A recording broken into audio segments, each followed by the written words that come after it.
game I've loved since I was 5 is back. A week late and a little frazzled from the lockout, but the magical number 162 forever promises another great season. A swing and a drive! Gone! The game will have a different look in 2022. There is a DH in the National League. The Mets have a payroll close to $300 million. The Dodgers have a ridiculous lineup, and the Indians are now the Guardians. A number of star players have new teams, but the brightest star remains an angel. Opening night features the Reds against the Braves, who have reloaded as they attempt to become the first team to repeat as champions in 22 years. The Atlanta Braves win the World Series. Since I was 5, the highlight of every year is always the same. Opening day, baseball is back.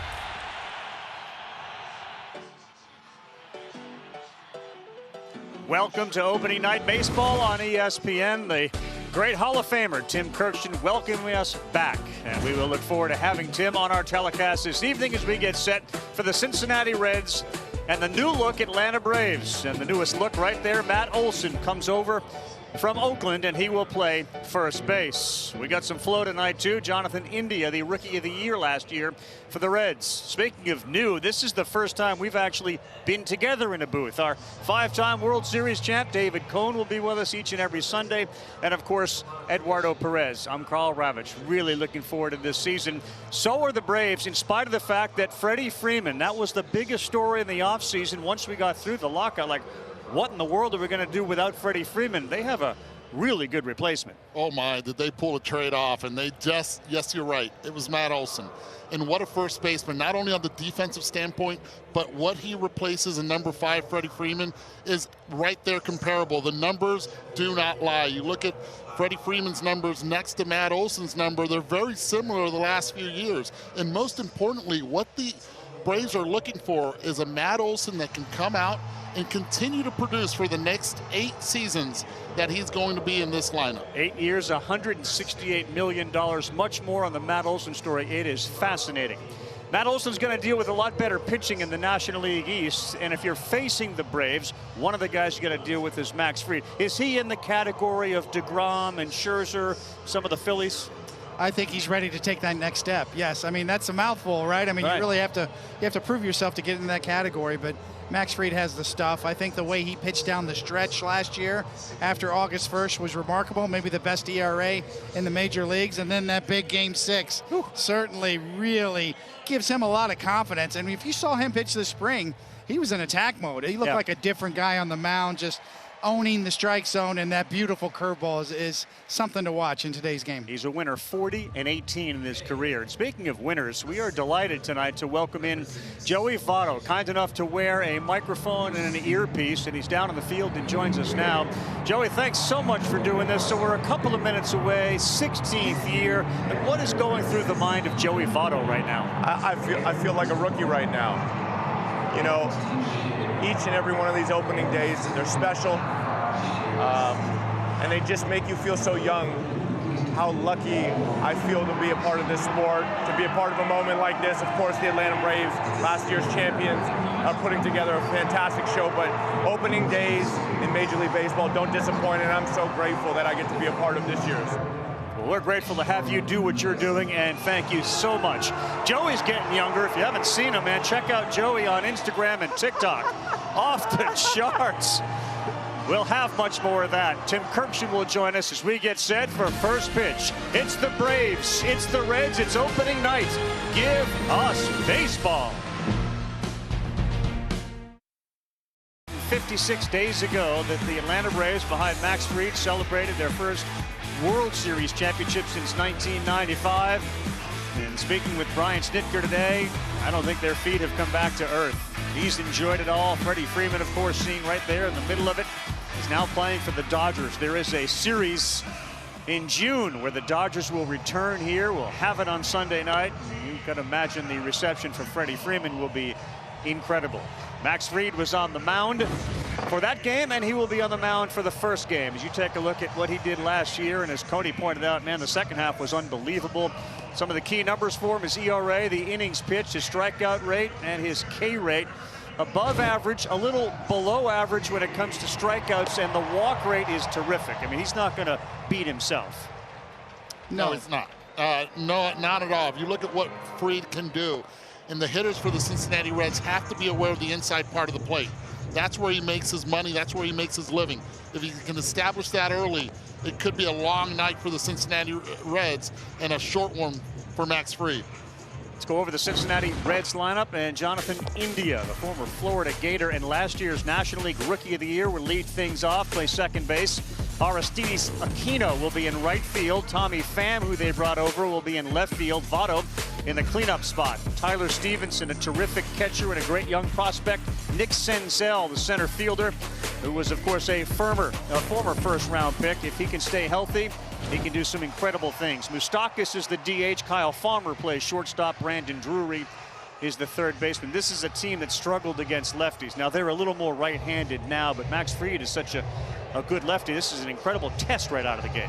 Yeah, it's a game of first, and I think if I'm facing Max Fried on the Cincinnati Reds side, you try to get him early in the count. He's had trouble with the leadoff hitters. You don't want to get in a count where he can use that great curveball. So try to get him early. Last season that shifts will be allowed. Albies is playing up the middle, and Max Fried's first pitch in there for strike one. 96 miles an hour. And we're underway on opening night on ESPN2. Next one also called strike two. 98 miles an hour. You can tell he's pumped up right out of the get-go. 98, establishing, a little bit leaking towards the arm side, but that's good when you have that velo. Now Albie shifts to the shortstop side. Swing and a miss. Max Fried starts off 2022 like he ended 21 with a 3-pitch strikeout of India. Well, this is the problem right here if you're a hitter. Getting behind Max Fried. He has the fastball. He also has the curveball. You have that in the back of your mind. The arm slot is so high, it comes like if it's coming from the skies. First pitch, breaking ball. 4 pitches, 4 strikes. Aristides Aquino, the right fielder, played 84 games last year. The next one from Fried, working quickly, and that one just missed. We go 1-1, and the crowd already into it, booing. On a close pitch, called the ball. Fires away, and Aquino fouls it off. Fried ahead, 1-2. You know what's beautiful about this? They're pitching to what the analytics say that Aquino cannot do, right? It was India going with, they went fastball with India, and now it's curveball, curveball, slider against Aquino. A very good fastball hitter. This one into the seats first. Souvenir. I mean, the repertoire almost looks Clayton Kershaw-like, right? With the curveball slider, back and forth, and then up the ladder with a little more juice. Maybe a younger Clayton Kershaw version. 10 homers, 23 runs batted in, an OPS of 707. The 1-2, and Aquino gone on a nasty breaking pitch from Fried. 2 up, 2 down. That's unfair. And that swing is the reason that swing came through. Why? Because of the pitch before that. The fastball up and in, 98 miles per hour, gets him to speed up. And now the hips are trying to cheat to that. No chance. The bat head, Aquino cannot hold up. Here's Tommy Pham. He hits in the 3-hole, the left fielder. And Fried works inside. Ball 1. Again, high velocity from Max at 96. He's 28 years old, 7th overall pick. Back in 2012. And another one just misses. It seems to be catching the top of K-zone or the side of K-zone, but hasn't gotten the call. 2-0. Albies plays straight up the middle. Olsen way off the line at first. And a grounder right back to Fried, who is as good as there is at fielding his position. And what a quick inning for Max Fried. The Braves will come to the plate for the first time. And that means we'll see the top of the order and Matt Olsen for the first time.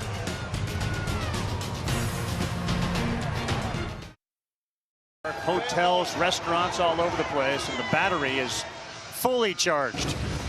So is that man Brian Snitker, who acknowledges he had to turn down a lot of requests in the offseason now that he's a World Series champion manager. Braves lineup starts with Eddie Rosario, and there's Matt Olson plugged right into the 2-hole. Austin Riley, a lot of folks have him as a dark horse MVP candidate. Marcelo Ozuna, Ozzie Albies, Adam Duvall with the huge performance last year when he was brought over by Alex Anthopoulos. By the way, Alex Anthopoulos will sit with us to discuss the Braves coming up in the 3rd inning. So that was 11 pitches. Bing, bang, boom from Max Fried, David. Well, just complete attack mode, and almost like he didn't throw a ball the whole inning. The umpire missed a couple of close calls that were called balls, but Fried was almost perfect. All right, so Tyler Mahle gets the ball for the Cincinnati Reds. This is usually a Luis Castillo spot. He was a little surprised. Castillo's banged up, so Mahle will go, and it's going to be obviously a different pitcher than Max Fried. 13-6, 375. Tends to get better as the game goes on. And Eddie, the chant starts here at Truist Park for Eddie Rosario. And the Reds immediately go into a shift with Kyle Farmer on the second base side. Strike one. You like fastballs. That's exactly what the Braves hitters are going to see a lot of. Trying to get ahead of the count with the heater, and then he'll start to try to elevate. Rosario pushes one. Mahle going over, and he won't be able to get it. That shift on. Rosario trying to get himself on base. How far Mahle went for that one. He knows exactly where Drury is at the shortstop position, so it's all him. Who said pitchers aren't athletes? Huh? Watch them go. I knew that was coming. A shortened spring training with the lockout. These guys are going to likely throw the first couple of weeks 70 to 80 pitches. That's where Mahle's strength of getting better as the game wears on probably not going to be a big factor early this season. He got Rosario swinging 88 miles an hour down. Matt Olson now steps to the plate. An incredible story after the Braves and Freddie Freeman got to understand it wasn't going to work out. They reached out to Matt Olson. Olson was told through his agent, look, they're going to bring you in and they're going to try to negotiate a contract real quick. He got on a plane. His agent said, make sure you got Wi-Fi. While he was in the air, the offer came in at 8 years, $168 million for a kid that grew up 20 minutes away from here. And he looks at the first one, and it's a called strike. He actually had built a house with his wife here and jokingly said, I'm not sure if we're going to be able to get the mail because we're not going to be living there. We're in Oakland, likely to get traded somewhere else. It turns out it's Atlanta. And when he got the text for $168 million, as he gets sawed off and fouls it off, he said to himself something I can't say on TV, but then he also said, is the money guaranteed? All the money's guaranteed. He's literally been on cloud nine since. You can see he grew up in Lilburn, Georgia. Big time sports family. He went to the same high school that Jeff Francoeur did. Francoeur and he joke all the time that Francoeur holds the record for homers, but Olson holds it for RBI. Swing and a miss. Matt Olson down, and a high heater from Mahle. How about both teams starting off with 2 strikeouts? Fried dominated in the top half of the first inning, but now it's Mahle answering right back. That fastball up, as good as it looks for the hitter, is virtually impossible to hit, especially with 2 strikes. Look how high his hands stay up there, and he still is not able to catch up to it. Yeah, no fear from Mahle at all. That's his reputation. Is not afraid of contact, loves his fastball, gets a lot of the plate with it early in the counts. Now Austin Riley. That's 7 pitches, 7 strikes, and a little wrinkle to that one from Mahle at 83 miles an hour. He will throw 3 pitches for the most part: a 4-seam fastball, a slider, and a split finger. He usually throws that splitter to left-handed hitters. 2 different scouting reports when they have the hitters meetings. Next one to Riley, and we just lost our opportunity for an immaculate inning with ball 1. Ravi came to play today, didn't he? He's all over that. Riley, by the way, was terrific. You guys saw in the beginning of the year, he really struggled offensively, defensively, and he became arguably the MVP of this team. On the ground and through with India in a shift. Austin Riley, first hit for the Braves here in 2022. Good piece of hitting there by Riley. Allows it to get deep, but most importantly, the Cincinnati Reds playing the shift, they'll give him that. They're like, Austin, if you want to take that base hit, that's fine. We just cannot have you create damage, especially with 2 outs. You see how deep he allows it to get and hits the ball right there in the hole, and now he's 1 for 1 on the season. Marcell Ozuna bats cleanup for the Braves, the left fielder. Back after being arrested last May, domestic violence. Apologized to a team, community service. Obviously, a terrible situation in which he claims he's learned a great deal from. You can see it's his first game since May 25th of 2021. When he's in the lineup, he's capable of 25 to 30 home runs. India shifted towards second, and Ozuna lifts this one deep to left center field. Going over is Senzel on the track, and he is there to make the play. So Marcell Ozuna, first home run threat, caught by 15. We'll see Senzel and Votto when we come back. Night, David Cohn, Eduardo Perez, Tim Kirkchin down on the field. I'm Carl Ravitch. All right, so Max Fried was terrific. Let's go K-Zone 3D Plus. Oh, yeah, a little chance to nerd out there. I mean, look at that spin on that curveball. Incredible break. You could see the velocity at 78.8 miles an hour. The spin, the RPMs, revolutions per minute, up over 2,800. That's almost 300 more than average. And then, of course, the drop in the break. The horizontal, that's good that it's less on the horizontal part because the vertical is what you want on a curveball going straight down. Incredible curveball right there from Fried. Perfectly executed. And here's Joey Votto for the first time. And what a change Joey Votto made late in his career. This is year 16 for a soon-to-be Hall of Famer, and he realizes, you know, it's not that far off. Maybe 4 or 5 more years. He's already preparing for life after baseball, but he was so good last year. He takes a big hack at it. He changed the way he stood at the plate. He seems to be changing his entire persona off the field with his social media presence, but this is a force, and he still believes now I can hit it high, I can hit it hard, I can hit it far. A lot of confidence he has at the plate. Always has had that. Just a different thought process. And one thing that you notice immediately with Joey Votto is the adjustments that he's made, not only in the stance but in the bat. Using more of a thicker, heavier knob to get that bat head through the zone quicker.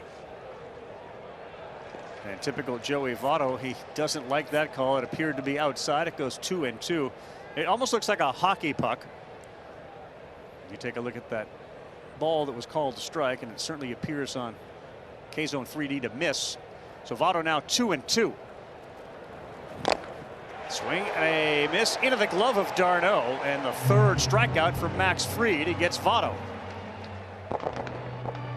All I'm doing is looking to my left and seeing Coney just loving what he sees with the spin right here. And one of the big reasons is both pitchers have been able to elevate the fastball and get those swings and the bat head to go under the ball.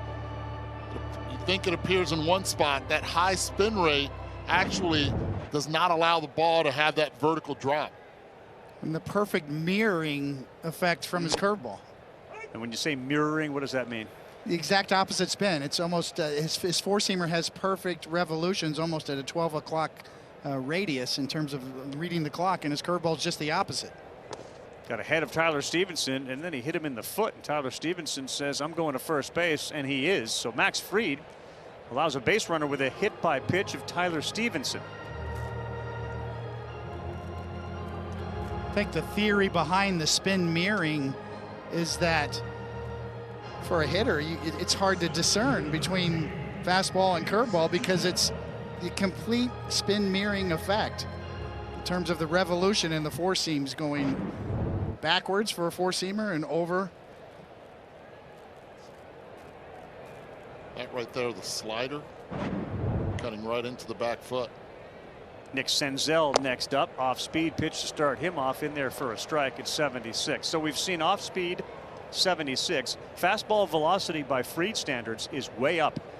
He averaged 94 plus last year. He's at 97 to start this game out.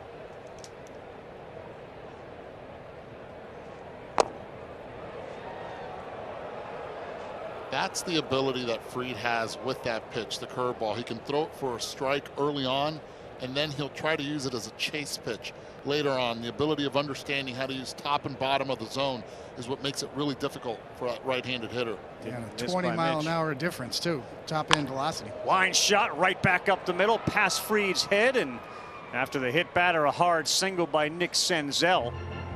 And a really good sign for the Reds to have Senzel doing that. First and second. Well, they need a healthy Senzel this season. If they do, he's going to produce. He's such a nice, polished hitter at the plate. Bat goes through the zone. Look at the balance, especially. Put his fork right through him. Does not move. The head stays still, and he hits it right back where it came from, getting Fried to flinch. Second pick in the 2016 draft. He's dealt with so many different injuries. And now Mike Moustakas, as they go 3 to the right side of the infield for Moose, in the first pitch outside, ball 1. 2 left-handed hitters in this lineup for the Cincinnati Reds. Usually against right-handed pitchers, you'll have Tyler Naquin also will be in the lineup. Aquino most likely not. But right now the Moose is a DH in this game. Moose dealt with injuries last year. They wanted to be healthy. He'll likely bounce around the infield as he looks at one that is a little high at 96, and Fried behind 2-0. One thing with Moose, he's one of the most shifted players in the big leagues, and having a conversation with him, he's like, I cannot wait for them to ban the shift. That might extend my career 3 or 4 more years. Along with the DH. That and the DH in the league is right.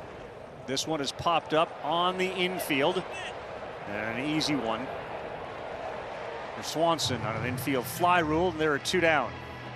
Big chance for Moustakas there, and he couldn't advance the runners.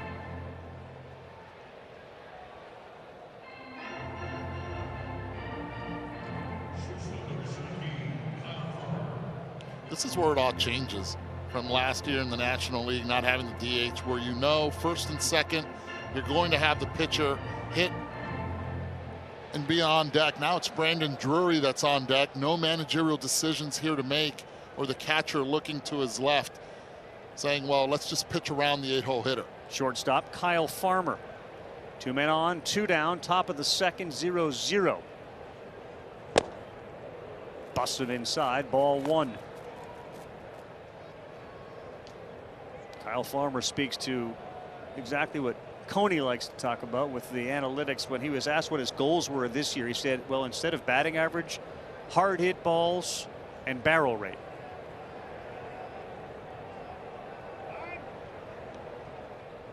He's talking to you. Well, it's trusting the process, absolutely. And there's a random variance to this game that is out of your control, but what is in your control is getting good pitches to hit and hitting them hard.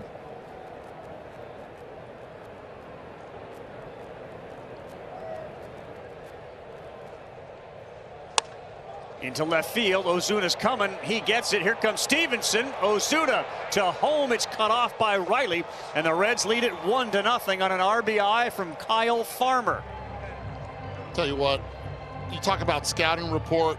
Really nice piece of hitting by Farmer, but the scouting report happens with J.R. House, the third base coach, understanding with 2 outs, even if there's no outs or 1 out, the Cincinnati Reds will be uber aggressive running against the arm of Marcell Ozuna in left field. Does not have a good arm. He has to attack the ball in a hurry. Nice piece of hitting, but right here, he is scoring. Stevenson, the catcher, not getting the stop sign at all. As you see, there is no arm strength behind that one. And now the DH in the National League means no pitcher in that 9 spot that Eddie talked about. Moustakas DHing tonight, but Farmer, the 8-hitter, with an RBI single, and Brandon Drury, who will be the third baseman, gets ahead 1-0. Max Fried retired the first 4, and then he hit Tyler Stevenson with a pitch. Stevenson comes around to score.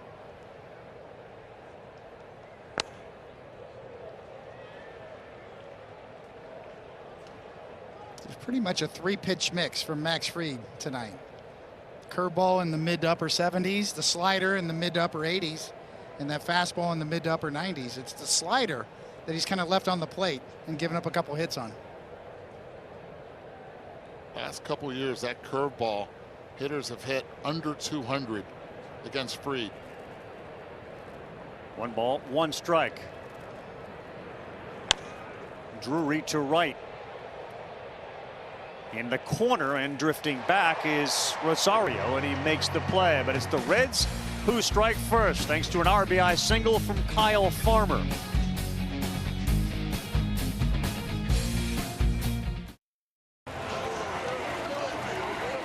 Bring your friends to the one spot with all of your favorite free MLB games. Play the hits with Beat the Streak, Quick Pick, and more. Visit MLB.com/play and download MLB Play today. David Bell, the manager of the Cincinnati Reds, joining David Cohn, Eduardo Perez, and me. So the team looks different, obviously.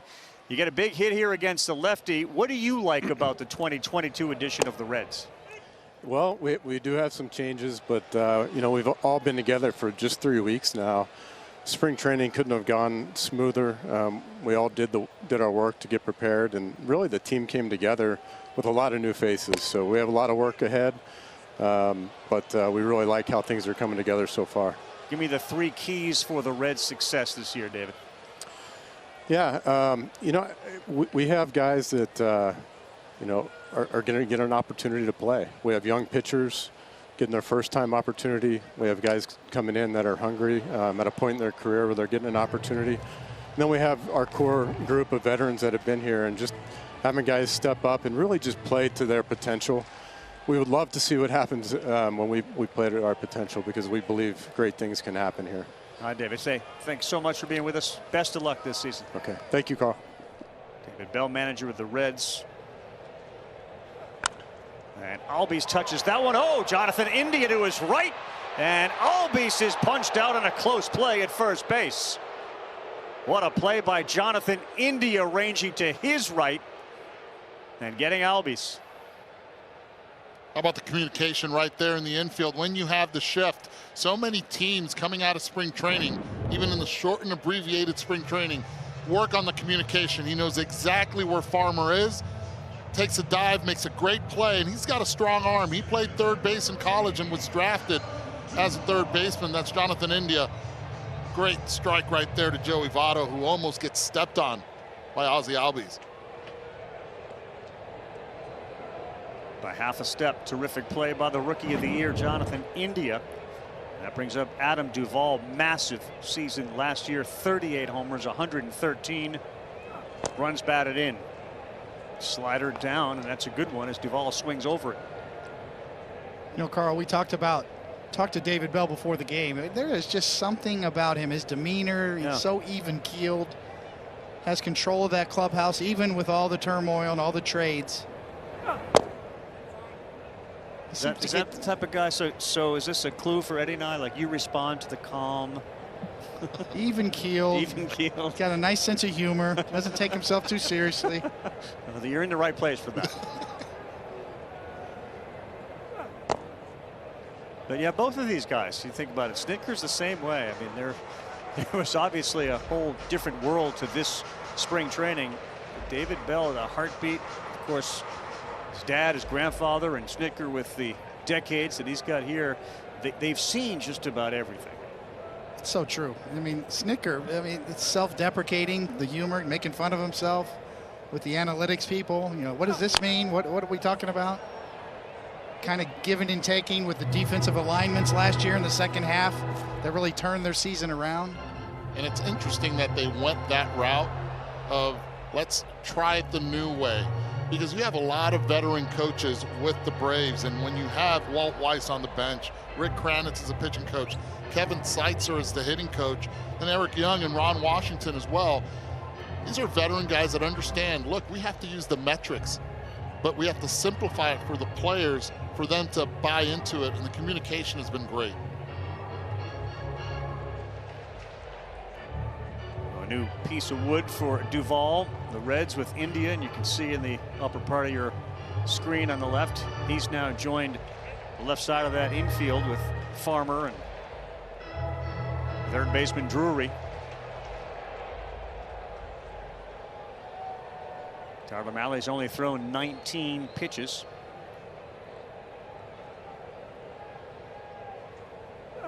And the 2-2, he got him. Tyler Mahle, change speeds, 88. Joey Votto wearing a mic all night. Here's some of the things he's said so far.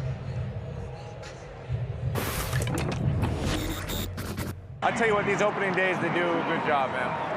We're lucky, man. We're on stage, you know? How's your swing feel? It looks good. Good. Good swing on that slider.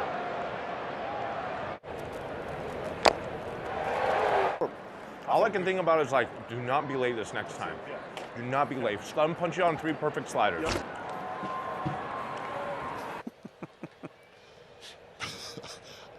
I love it because, you know, he talks to himself. It's not like he just has the mic on and he understands that he has to explain it to us. That's who Joey Votto is. 100%. D'Arnaud, this one deep to left. Going back is Pham. He's at the track, and that's the second ball that has died on the dirt from the Braves. Both innings, Ozuna and now D'Arnaud end on the track. Alex Anthopoulos, the architect of the Braves, joins us next. Recap the 2021 season. It was like a race with Mr. Freeze. They were 44 and 45, the Braves, third in the NL East at the All-Star break July 10th. And then, of course, Acuna gets hurt, and they add a whole bunch of outfielders, all of whom produce at different times. And here come the Braves. August 6th, they go above 500 for the first time.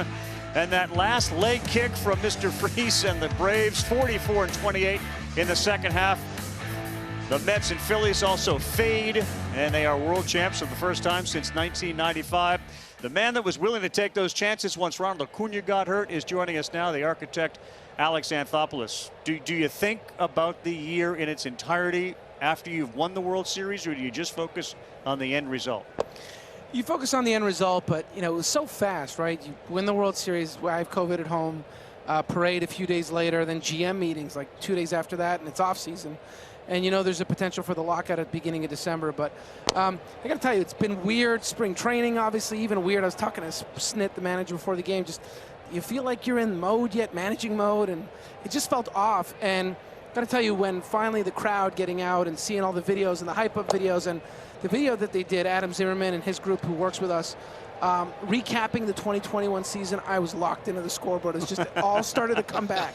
I'm sure. And I was just like, wow. And it was cool to see the fans react and everything else. So it's great. And all this gold that they've done is pretty cool as well. Fried back on the mound. Jonathan India swings at one and misses. It's 2-2. That 2021 in red is now hung over the right field seats, and the red indicates World Series title. The blues, National League pennants.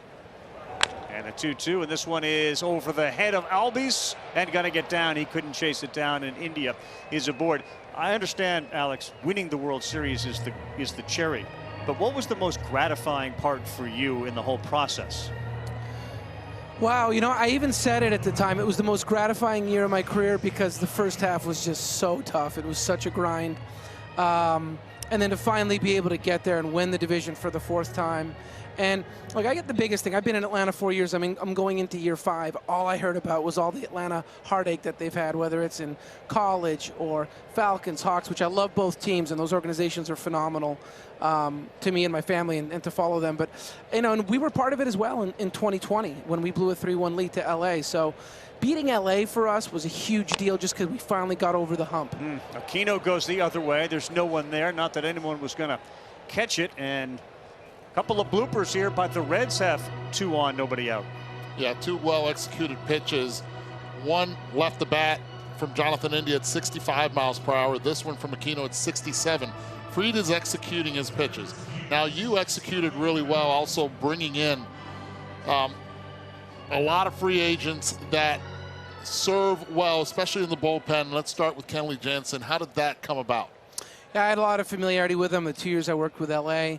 We had talked to him in November. We were exploring bullpen options in November. We obviously couldn't get it done before we were locked out. But we wanted to add to the bullpen. Our bullpen was great in the playoffs, but as you guys know, during the season, we played 10 in a row, 20 in a row. it doesn't work. Guys need days off. I mean, we strategically, with the off days in the playoffs, were able to basically go to 4 guys. Yeah. Everyone talked about the night shift. That was their name. But we wanted to be 6 deep, 7 deep if we could. Just if you're going to be contending, whether you're down a run or 2, you want to keep the game close. So giving the manager options is huge. I swore to myself last summer when we were thin in the bullpen I wouldn't want to do it again, and it was important to us. And Brian Snitker's all excited about Colin McHugh to go along with Jansen, and most of the night shift crew is back. Luke Jackson is out to UCL. As Fried throws a strike there. 2 men on, nobody out. 0-2 count to Tommy Pham. I know you've answered the question a million times. Rather than ask how difficult was the Freeman decision, what have you learned about Matt Olson since he's been here? You know, we had done a ton of work on him, obviously, and everyone has great things to say. Talk to former teammates, current teammates, things like that. And everyone just said, phenomenal human being. We knew he was a great defensive player, takes pride in his defense, which is important to us. I don't think first base defense gets talked about enough. And I don't want to speak for Riley and Swanson and Albies, but you know, I've had a lot of infielders tell me just having someone over there who can get it done. You don't even have to think when you make throws, but he has on-base skills, tremendous power, but he's fit in so well to our group and our clubhouse, and that's critically important to us.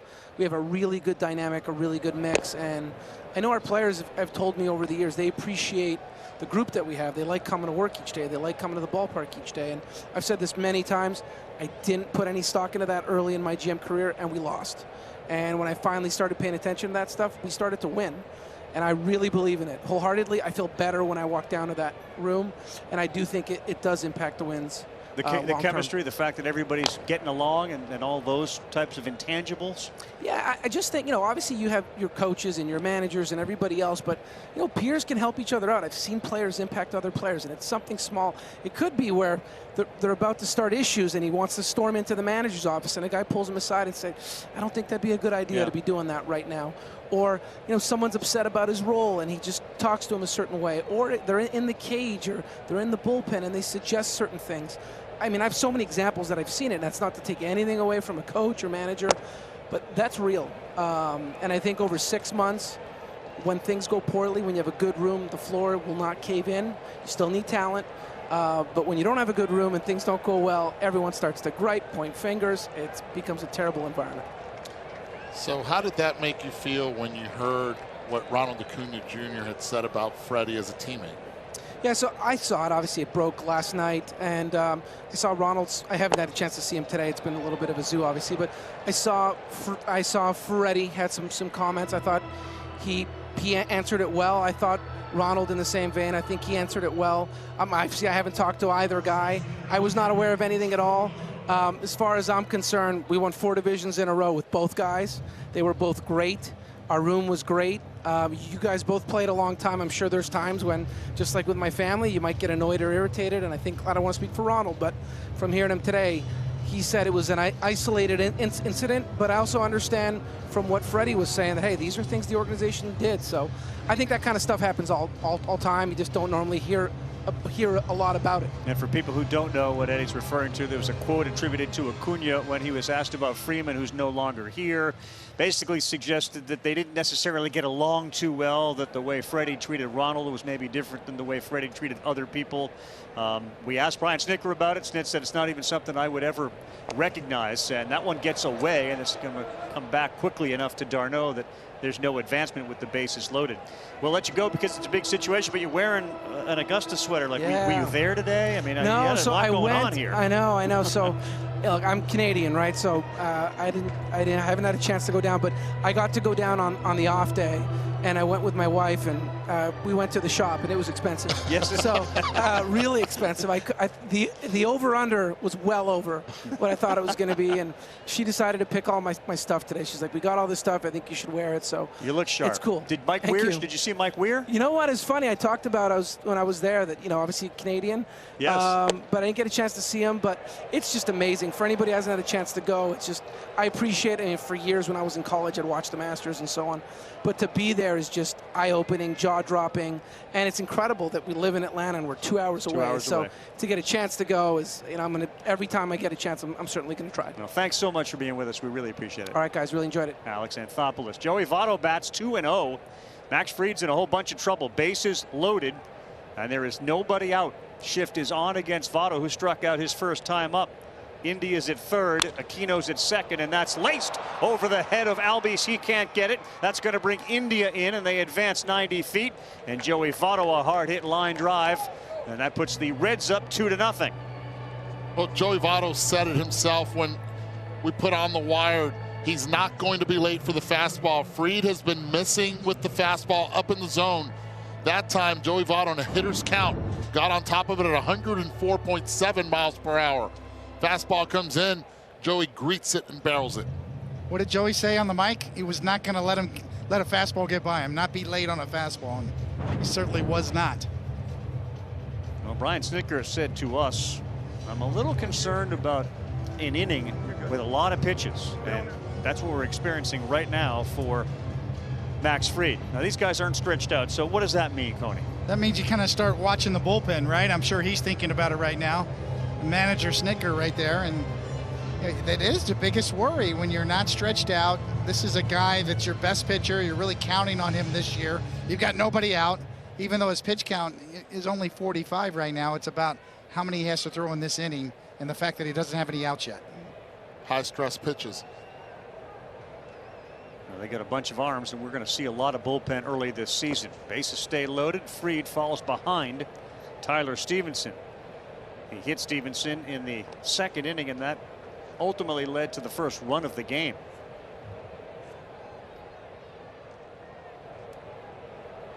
So Joey Votto makes it 2-0. Still nobody out.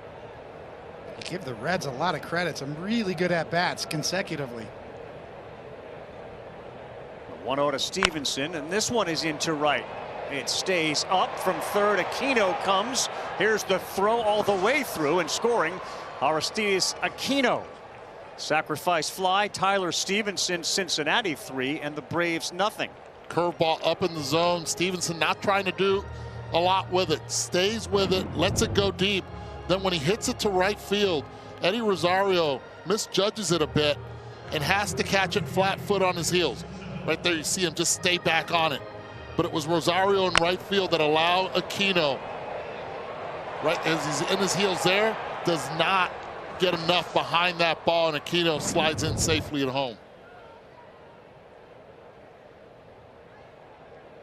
98 miles an hour off the bat from Stevenson.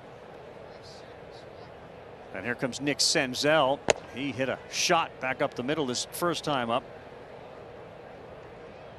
for a single. What a great shot of Stevenson, kind of recognizing, reloading, as you said, Eddie, staying back, shooting it the other way for an RBI.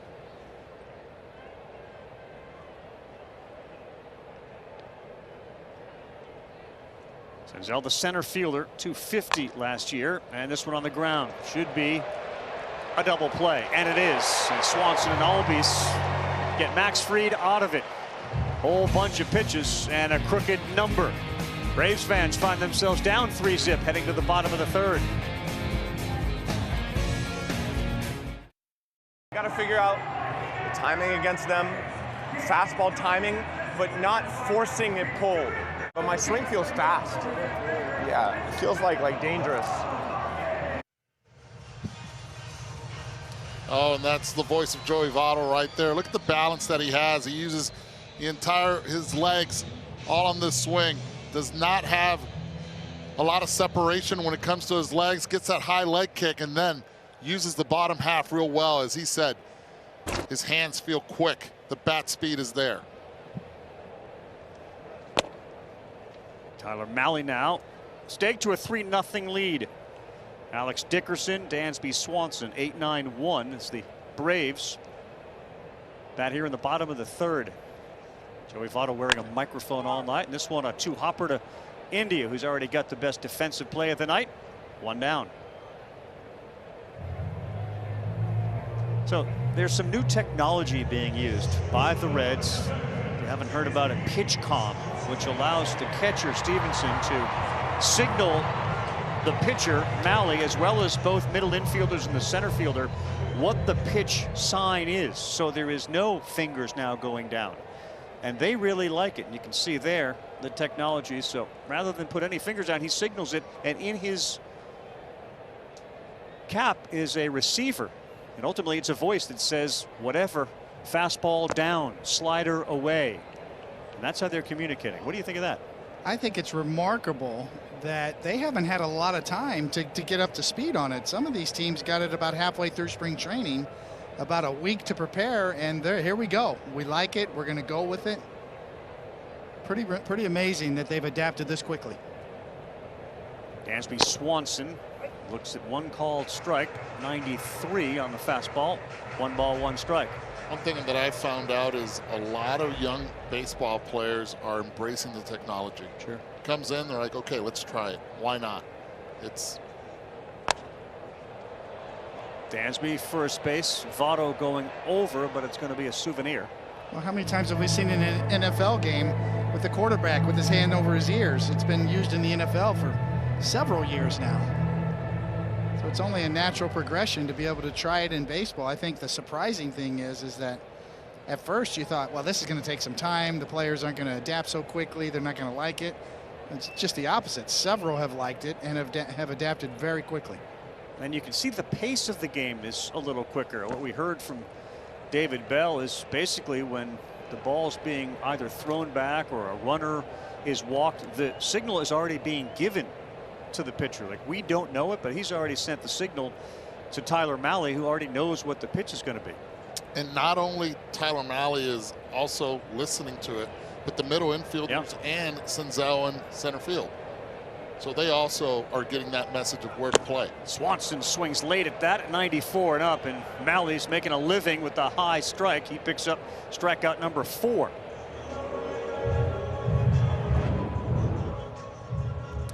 Well, this is his MO, right? Mahle just goes right after them, uber aggressive, and you can see the four-seamer right up the ladder. He does that exceptionally well.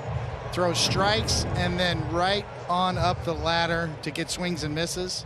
Very confident in his fastball, even though it's not in the upper 90s. Probably averages around 94, but the conviction behind the pitch and the spin is excellent.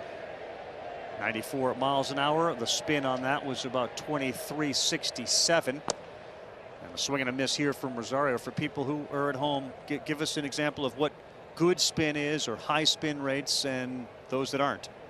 Well, I think you have to go through, it's not just about spin rate, it's about the efficiency of the spin and the carry on the pitch. It's measured in vertical movement. Sort of the notion that a fastball rises is not really true, but it doesn't drop as much as you've said before, Eddie. But I think what you want is just that true carry right through the glove. That's the deceptive part of it.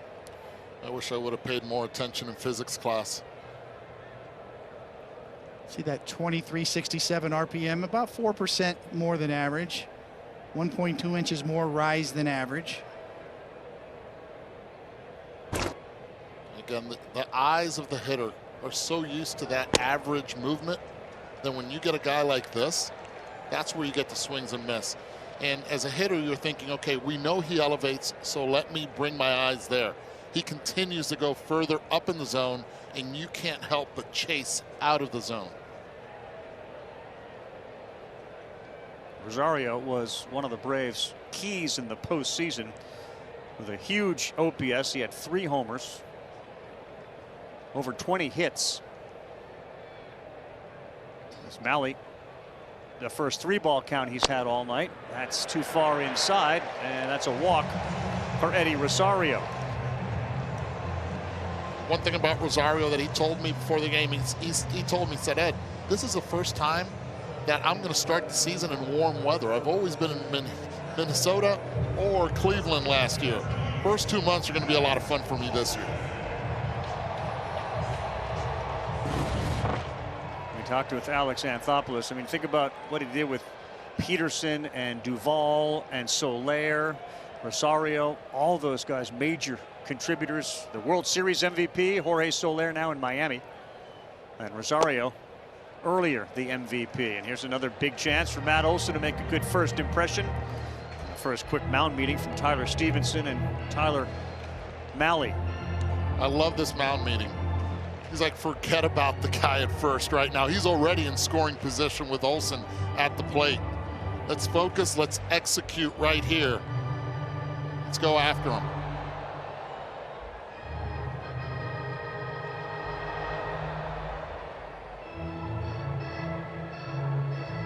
Brian Snitker was telling us a story about Jeff Francoeur and Matt Olson, same high school.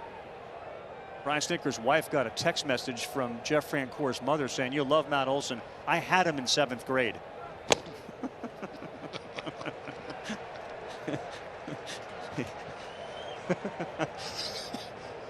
He was a student of mine in 7th grade.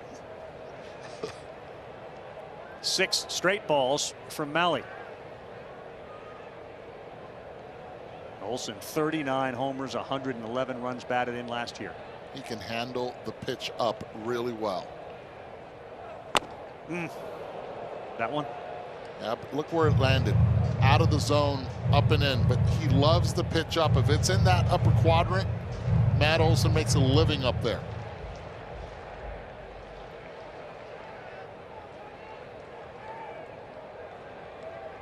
So again, you look at Stevenson, you won't see him put any fingers down. The signal's already been relayed. And it's another one high, but a little inside. 3 balls and a strike to Olson. Definitely a quicker pace without giving signs. 100%. I think if you couple that with a pitch clock next year, potentially, you can really have some movement and speed up just the crispness of the pace of play. India is in shallow right on the outfield grass. A 3-1. That's high. Mally's gotten a little wild. Back-to-back walks.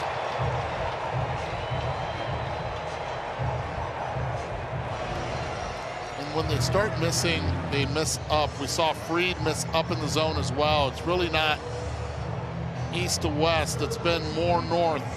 But that's where he makes his living. That's also where Max Fried makes his living. Dark horse MVP candidate Austin Riley, the third baseman, already a hard hit single.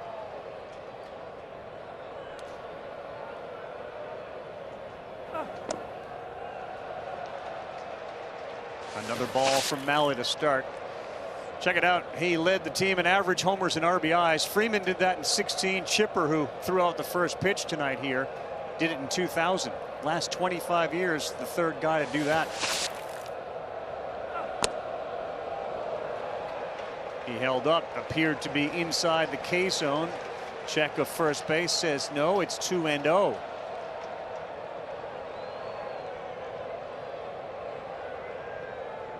If he could have appealed to K zone, it would have told him, yep, strike. Yeah, Mahle needs that pitch at the top of the zone with his four-seamer. Last 11 pitches, 10 balls.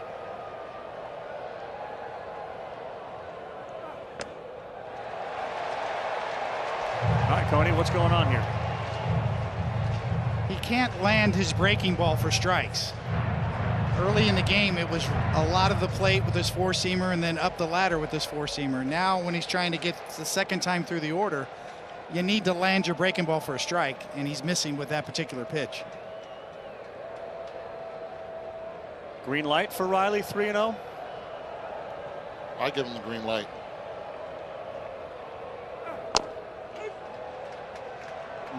It's a great take. That's not what you want to hit right there on the 3-0 pitch. You're looking for something middle in. If it's away, Mahle executed, you give him to him, you still have a hitter's count 3-1.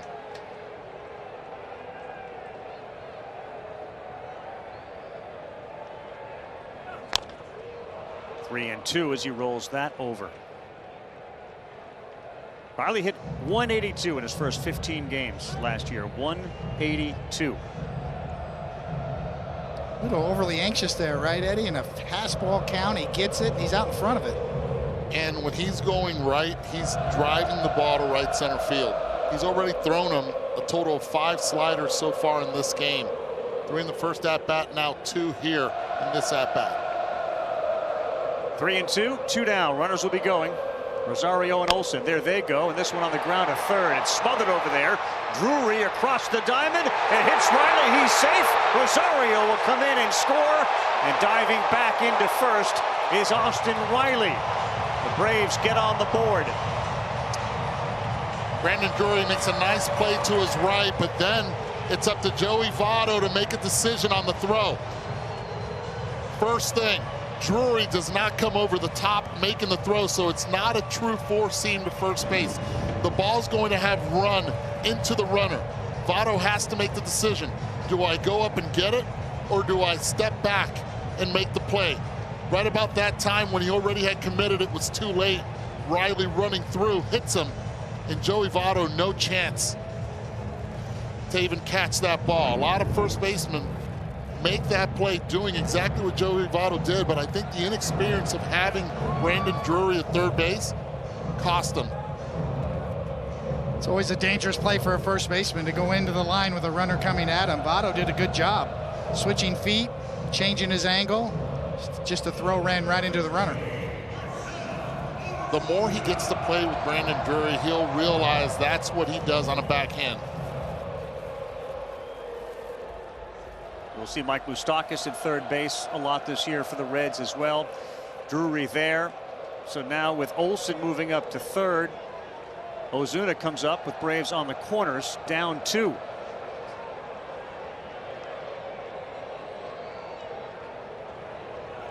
Swing and a miss at a fastball at 95.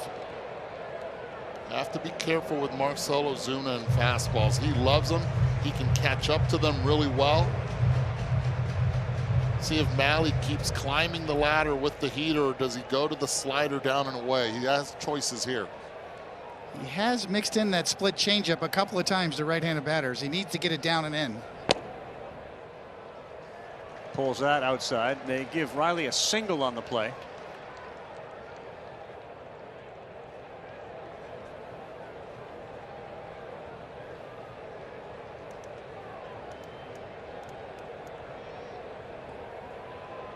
But no RBI with an error on the throw. And that one misses high and away. 2 balls and a strike.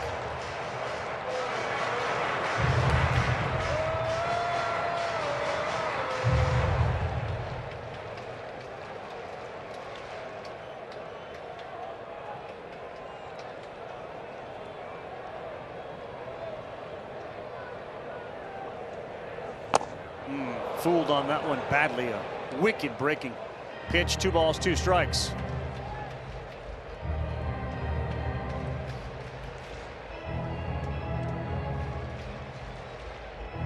That had some vertical and horizontal. Yes. Look at one of your drives. Yes, it did. Both way, 2-way misses.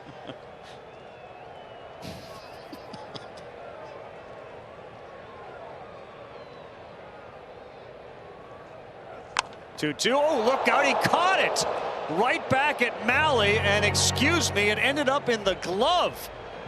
How in the world did Tyler Malley make that play?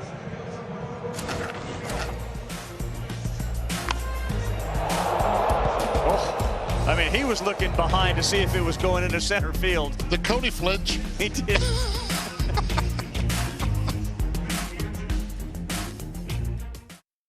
Game here, universal designated hitter everywhere. And for that, we bring in our buddy Tim Kirkshin, Hall of Famer. Tim, where are you? National League rules now have the designated hitter. Boy, the game has changed, huh? Yeah, it really has. And I'm in favor of this because we need uniformity of the rule. We need the same rules in both leagues, and that's what we're going to get. But I'm going to miss the pitchers hitting. Sorry, I'm in the big minority on this. But in 2017 on opening day, Madison Bumgarner hit 2 home runs on opening day. No pitcher has ever done that. 2019, the biggest homer of the year maybe, was hit by a pitcher, Bartolo Colon. And then last year, Daniel Camarena, a reliever for the Padres, hit the last grand slam that a pitcher probably will ever hit. It came off of Max Scherzer. Max Scherzer had never given up a home run to a pitcher before, and he gave one up to a relief pitcher. This is what I'm going to miss. Bad hitting pitchers, good hitting pitchers. I think we're going to miss it, and most people think I'm crazy. That's Tim Kirkshin who's joining us. We would argue that few people think Tim is crazy. He is an attraction wherever he goes at all times. And a swing and a miss there. Max Fried settles back in to get Moustakas. Well, it's not necessarily comfortable for everybody. Now, Max Fried's an outlier, similar to some of those guys that he mentioned. Madison Bumgarner is an outlier. Fried is an outlier. Bartolo Colon is not an outlier, but he did have the home run. I mean, you're looking at guys hitting 120, 130. Brian Snitker initially not into it, now all on board. Because he said there were guys up there, it's like a waste of time. But in reality, it changes your managerial style. Sure. And the way you go about it, and also the National League pitchers have to maneuver the lineups differently. The mentality has to change, and it will change. Well, after the strikeout to Moustakas, Fried has gone much heavier off-speed pitch to start this inning. And getting it over for strikes. Yeah. Which is the whole key with off-speed pitches early in the count. You got to land it. 0-2 to Kyle Farmer, the shortstop single and an RBI his first time up.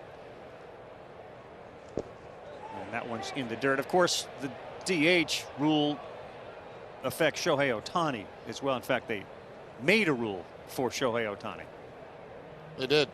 And Shohei Ohtani now, even if he lasts 2 or 3 innings, he's able to stay in the game as that designated hitter. And I think it not only benefits Joe Madden and the Angels, but also the fans. They want to see Shohei Ohtani hit. Exactly.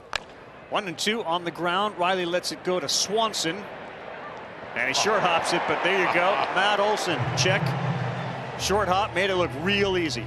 I remember having a conversation with Matt Chapman at the Gold Glove Awards. Yep. And he said, the reason I'm winning a Gold Glove at third base, yes, I can pick it, but I didn't care where I threw it in the vicinity. This guy can. He's tall, but at the same time, he gets down low. See where the glove starts, and he works his way forward and up. That's how you pick it at first base, and you're consistent. These infielders are going to love Matt Olson. Brandon Drury with 2 down. That's another strike. Dansby Swanson loved Freddie Freeman. He said it was like his older brother, and in fact, Swanson was the guy that made the last throw of the World Series to Freddie Freeman. Well, his older brother's paying a little bit more taxes right now in California, but just inherited another brother right now.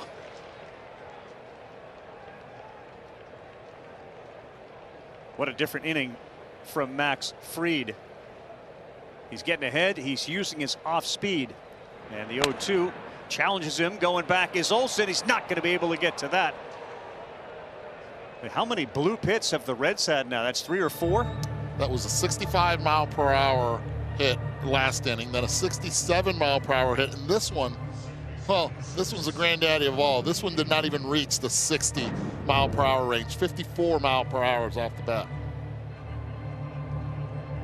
Oh, those are awesome as a hitter. So a lot of soft contact, though, has led to 3 runs. And he is not a guy that you find a lot of barrels against. His hard hit rate is one of the best as far as keeping hard hit rate down. Fried.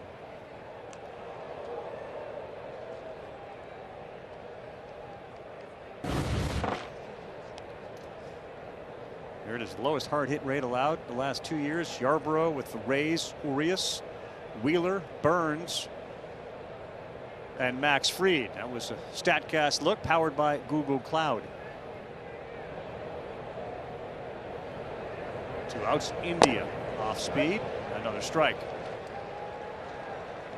Max Fried has a really good move over to first base. You're going to go as a runner. You have to go first move and take a gamble. Maybe with 2 strikes, that's what Drury might do, especially them up 3-1.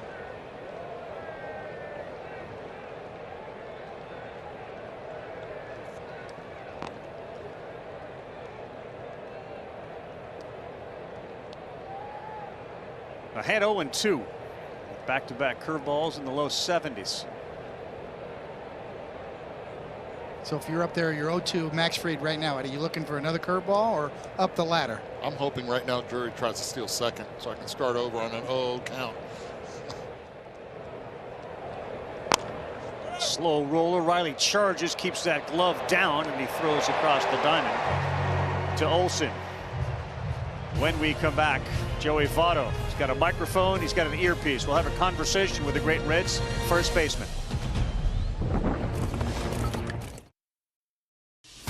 For those of you watching this, I just wanted to share that I've decided to join social media.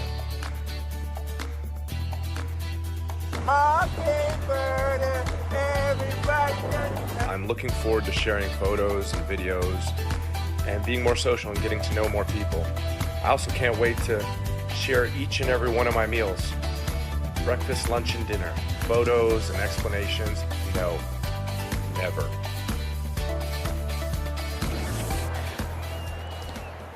So Mr. Social Media, Joey Votto, kind enough during the middle of this game to be wearing an earpiece and a microphone and talking with us as Ozzie Albies steps in and is quickly behind 0-1.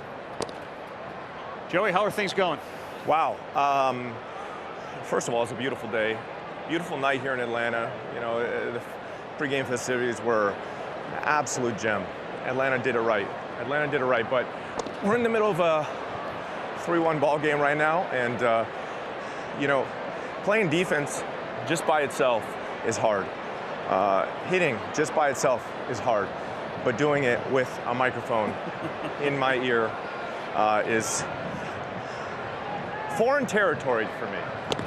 So I'm excited about the new challenge. You seem to be embracing of foreign territory, the whole social media thing, and I asked you, like, is it a midlife crisis? And you kindly said every day is a midlife crisis. Well, that's the hope. That's the hope.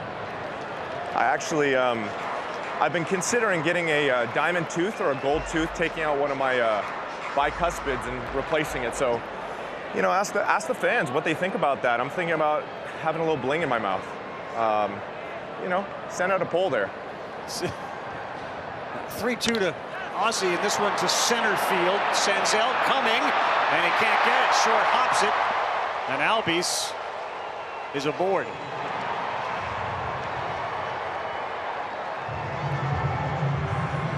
All right, Joey, now you're going to have a runner on first, so I'll let you kind of describe what you're doing here with the man on first, how we're playing this whole thing. You know, my first priority, especially being up 2 runs, is...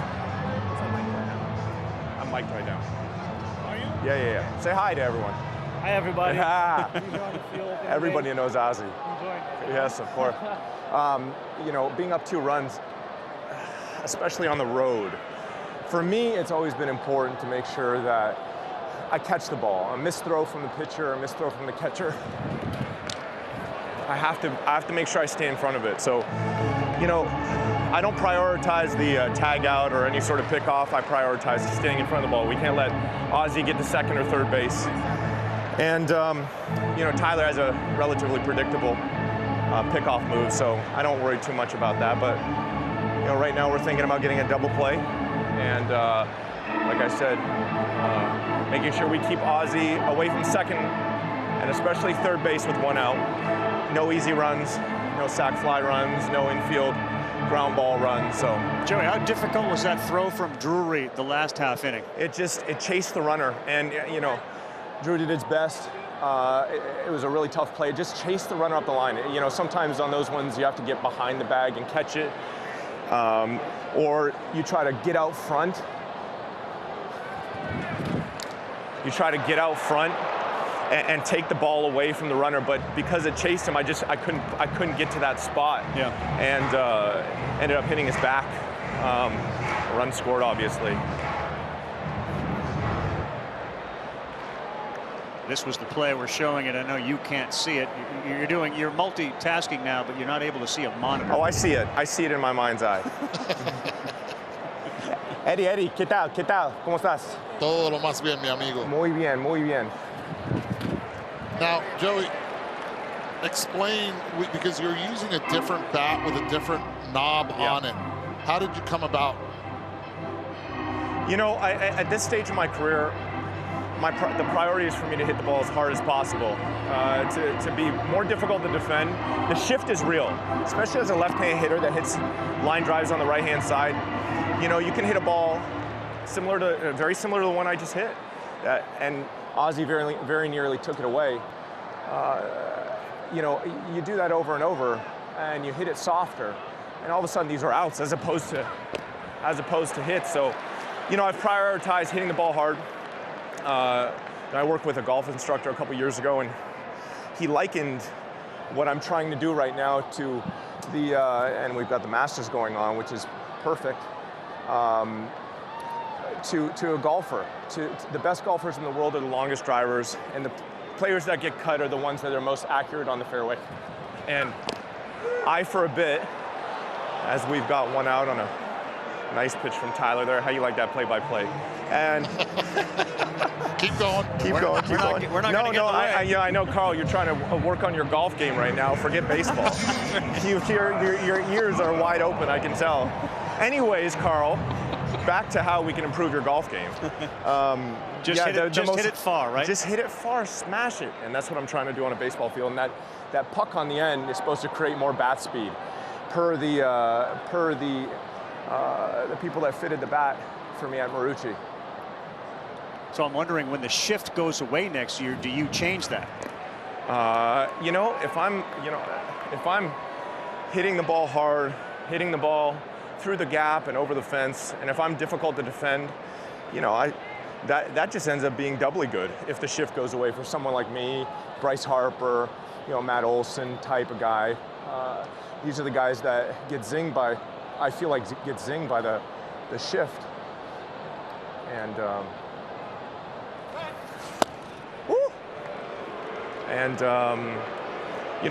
like I said, hitting the ball through the infield will be a little bit easier if the shift goes away, especially with the pace of play. Woo, that's going to be a nice change. Have you noticed the pace of play changed at all with pitch calm on your team? This is game one, and I think they started using pinch calm at the very end of spring training. So I can't tell you. It's new for me. Thank you, man. Of course. Next time you have a second, maybe you ask Ozzy about the gold tooth. Or ask him how his neck is going. It looks like he's stretching it out. Ozzy's not dealing with the midlife crisis like me. I'm asking you guys. You guys are past the midlife crisis mode. Ozzy's a young buck. Fair point. Got nothing but a bright future. Hey, Ozzy, what do you think about me getting a diamond tooth? Go for it. Okay, there we go. Go for it. Go for it. Okay. Why not? Want to get it for real? Yeah, why not? Get it. Why not? Okay, all right, there you go. There you go. Hey. Yeah, they told me to ask you. I said I wasn't going to ask you. You're much too young. I'm midlife crisis guy. Go for it. Okay. You told me, Joey, before the game, like, you can kind of see over the horizon to sort of the end here, and yet you're doing everything you can to prolong what you're doing, and you're so great at it still.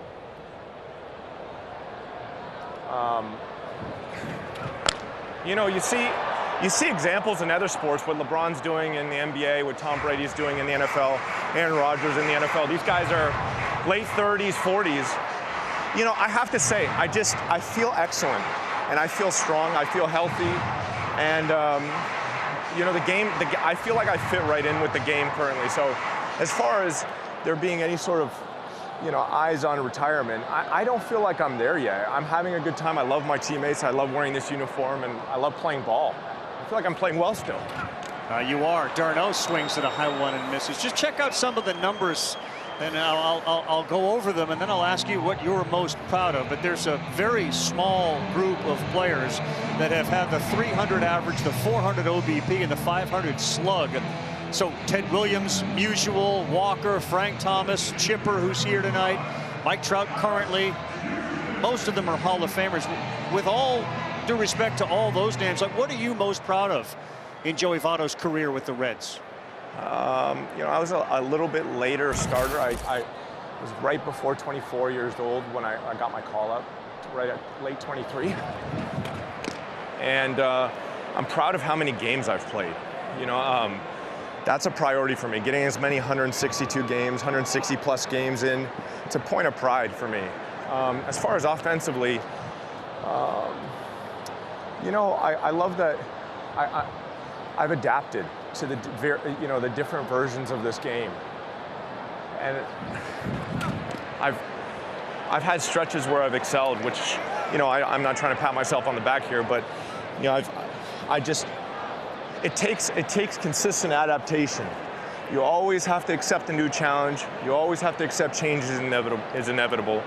And this game, it just does not stop coming at you. It is, I'm talking right now, but my heart is beating through my chest just because I know how every single moment counts. Every moment in this sport is challenging, and I don't take it for granted. So that's what I'm proud of. Alex Dickerson ahead 2-0. So, you surprised me a little bit earlier today because with the whole TikTok thing, you said when asked how flexibility is part of your game, you said you break dance. I took some lessons. Shout out Frosty.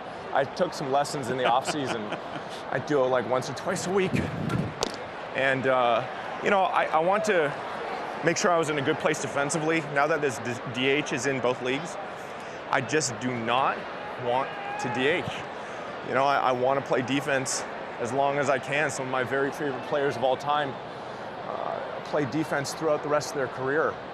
And I think I can do that. But you have to stay in really, really good condition. 3-1.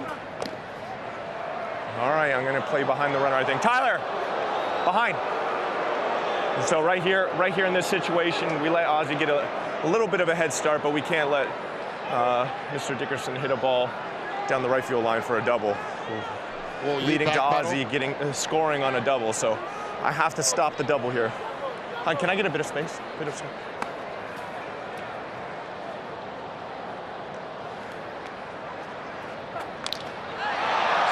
one laced to right field, and it is good play, good play. Track, Aquino. Good play, really nice. All right, time to hit. Do a little break. You get a little break dance on the walk off. Yeah. Oh yeah. Oh yeah. If I hit a homer, maybe. Homer. Joey, thank you so much. You're unbelievable. My pleasure. Am I done?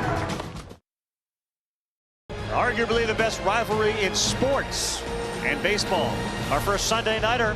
The Red Sox and Yankees finishing up their 3-game set at the stadium. Our coverage starts 6 Eastern, 3 Pacific on ESPN and the app with Baseball Tonight's Sunday Night Countdown. ESPN 2 will have the K-Rod cast. So that's Michael Kay and Alex Rodriguez, the Rocket Roger Clemens, Julio Rodriguez, and other guests will join them as we go multi-platform, multi-options Sunday Night Baseball. And again, a special shout out and thank you to Joey Votto, who just did something that I know he's never done before in the middle of a major league game with a runner on first. And you can tell, you're out of breath, how composed and how what a unique experience for the viewer to get inside Joey Votto's head there at first base. That was phenomenal. So thanks again to Joey Votto and the Reds for making that possible. That was gold. I'd like to nominate him for an Emmy right now. I mean, is he eligible? Sure. And Aquino made a terrific catch to end the inning, and he leads this one off with Pham and then Votto to follow. Swing and a miss, strike 3. Tim, you have more on Joey? Yeah, we were talking to him before the game, Ravi, you and me, and he said that he wants to get a tattoo. So he's going to go to Brazil in the offseason to get a tattoo. I said, what kind of tattoo are you going to get? He goes, no, that's not how it works. He says, the guy there is such an artist. He's going to put a tattoo on me, and I don't even know what it's going to be, and I'm okay with that. This is Joey Votto these days. Lifted to left field, Ozuna under it, and he's there. And just to finish, Ravi, Mike Moustakas told me it is so great to come to the ballpark every day and just like a long trip, but it also feels like he's done a lot of research on the best tattoo artist in the world, let alone the country. We're going to Brazil. Now the next question is, where is that tattoo going to be, right? Fair. Joey swings at that and fouls it off. So a strikeout of Aquino, a fly out by Pham to left. Talks about making adjustments. Joey's made so many adjustments to his approach, and he's right.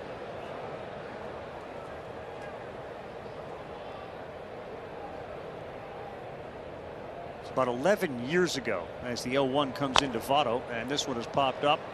Max Fried says it's mine. There's a shift. It's his. I got a chance to spend about 7 hours in a bathroom with Joey Votto. We were cutting a Sports Center commercial about mustaches. We'll show you that when we come back. Joey Votto in his career has ever popped up to a pitcher. In his career. Well, you know what? It's a Gold Glove one, so he had nothing to be ashamed about. That's right.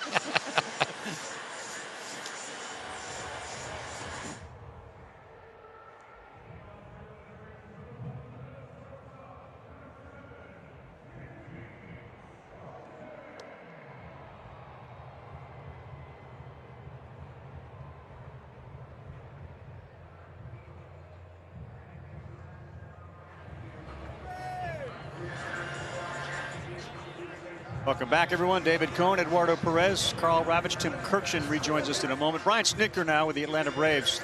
Great manager, World Series manager. Has that sunk in yet? World Series winning manager? No, I'll be honest with you, it hasn't. I mean, I still pinch myself every morning when I get a cup of coffee. How different was the offseason and spring for you? Off season was just a lot more busy, a lot more people wanting you to do things and that kind of stuff. The spring, actually, after the first meeting and we got going, it was kind of like spring training. It was just business. You know, I know you speak with Bobby Cox quite a bit, so he understands winning a World Series and then trying to come back and do it again. Any advice from Bobby or anyone else about that? I'll be honest. I wish Bobby could give me advice right now. I talked to him this afternoon, and you know, I can go by the expressions, and he's really in it with us. And you know what? I don't know that anybody had any definitive things that would make a difference, quite honestly. What have you seen so far from Max on the mound today? That was good. I mean, he started out great, had a little bump in the road, then he's regrouped here. And, you know, a lot of this adversity that a guy goes through isn't at all bad either. Because you know, I like his stuff. I like how he's getting after it, and hopefully we can get another inning out of him. Hey, Brian, thanks so much. Congratulations on a great year and continued success. We expect that this year. All right. Thank you, guys. You got it. 4 decades Brian's been with this organization. I'm not sure he even knew it, but he just witnessed history on the Joey Votto pop out as Swanson swings at a nasty pitch and he's gone. So here's the history, Tim. Explain why this was a historical out from Votto. Well, going into tonight's game, Joey Votto had over 8,000 plate appearances in a career, 2 pop-outs to the catcher in his career, 2 to the first baseman, and 0 to the pitcher until tonight. That's the first time he's ever popped out to the pitcher. Flying down here for this trip, I said, the only thing I want to happen on opening night when we have the game is for Joey Votto to pop out to the pitcher, and then it happened. That's unbelievable. I must say the last 30 minutes have been just dominated by Joey Votto. So, Coney, I don't know if you're familiar, but when the voice cracks that high, that means it's a real memorable moment. I was pulling for a homer and then breakdancing after. That's right.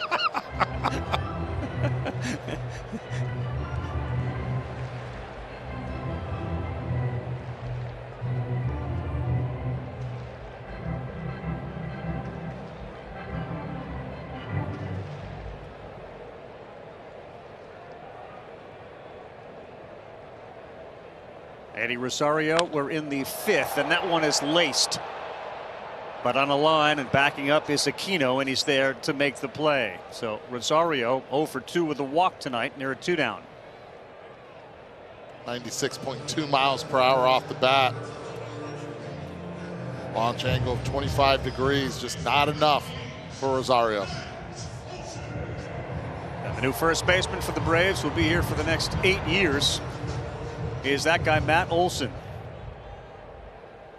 Matt grew up not far from here, and of course, as a good athlete, he was promoted to the varsity when he was like 14 years old, and he had an older brother that played on it. They were all seniors, and it was never an issue for Matt to fit right in and star.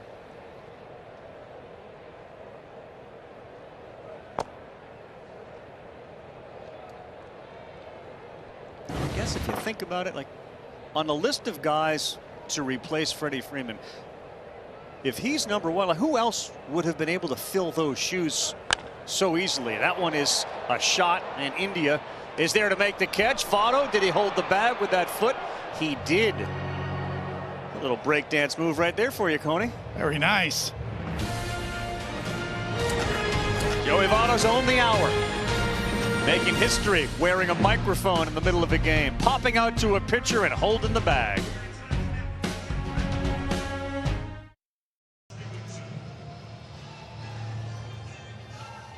Truist Park as we welcome you back, and baseball is back. T-Mobile and Sprint customers can score a free MLB TV subscription all season long, now through April 11th. Switch today and score at T-Mobile.com/MLB.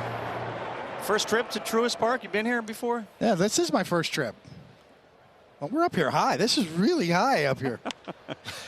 It is. Speaking of high, there's one that is sent to center field. And there is an out. Max Fried continues to pitch here, Coney, in the 6th.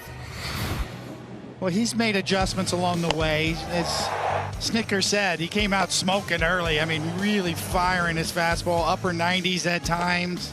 And then lost a little feel, overthrowing a bit, up and out of the zone. And then once you get the rough edges worn off, you can take a little bit more off of that curveball. Pitchers talk about rough edges, you're overthrowing a little bit earlier.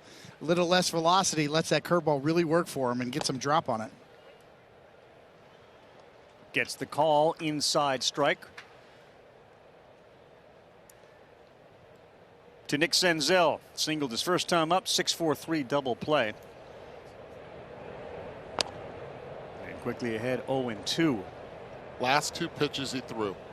Up and in right there, upper quadrant for a strike. Again, gets Senzel to think inside with that next pitch. He has so many routes he can go. He can go with the fastball up or that nasty curveball down and out of the zone. And watch Senzel's hip. If it flies open, that'll open up the outer half. He's going back in. He did, and he jammed him right on his fists. But you see where the pitch was, 96, out of the quadrant. As a hitter now, you have to try to cheat in because you're protecting that part of the plate. This is where Max is really good now. That front hip is cheating out. You see the front hip go first. Now it's a question of, do you stay disciplined and trust your hands?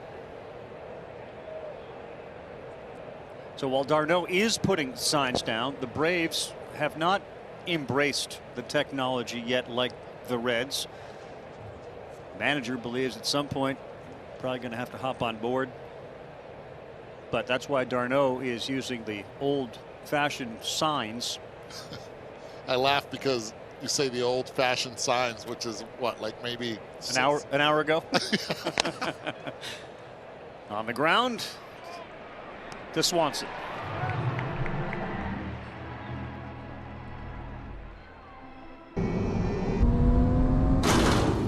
As electric vehicle driving becomes quieter, so do our tires. Electrified Hanguk. Hanguk Tire.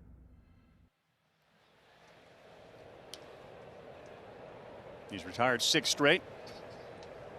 And a lot of times third time through the lineup. That's when managers get a little skittish. But Fried is rolling here. That one is laced into right, but it goes foul off the netting. The last out was a changeup. Got him out front. Hip went flying out. There was nothing behind that upon contact. That's a big pitch for Max Fried moving forward in his career, and he's only thrown a handful of them tonight. But the ones he's thrown have been very effective. It's the only pitch he has in his repertoire that has kind of that movement away from a right-handed batter. Everything else moves in. His four-seamer, kind of straight or carrying action, or even a little boring action, his curve and his slider all break in to a right-handed batter. 80th pitch of the night for Max.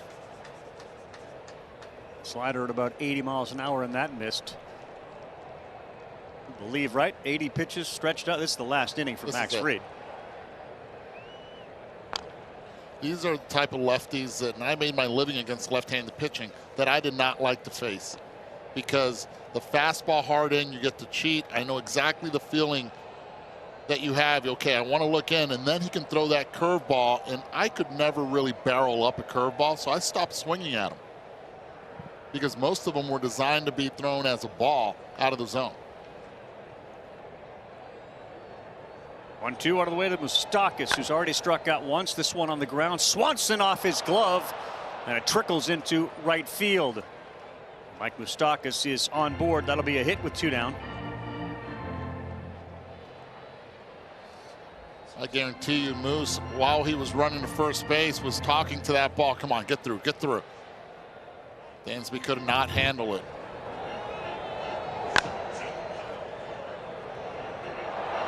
Interesting that with 2 strikes, Dansby was not on the other side. Played him still on the third base side. Wasn't able to get there. Yeah. It's one of the interesting parts about PitchCom is that the middle infielders that will have the earpiece will get that information sooner and can adjust their defensive alignment quicker. At least anticipate the flow a little better, you would think. Another ball, though, Eddie, not hit very hard. The Reds have 7 singles tonight by 7 different players. Farmer singled and drove in a run in the second. And a little blooper, another one shallow, and that one drops. They'll go to second. Moustakas, and he could not scoop it. Dansby Swanson on a throw that was short hop by Rosario. Okay, this is not knowing how many outs there are, Exactly because right. Moose right here should be going upon contact. There should not be a play at all at second base. There were 2 outs. Moose actually paused to see if the ball was going to land or not. No reason for this. Is he has to be going. He has to be already at second base right there. Instead, Eddie Rosario heads up play, trying to at least get Moose at second. Yeah, 2 down. Moustakas should have been running head down hard.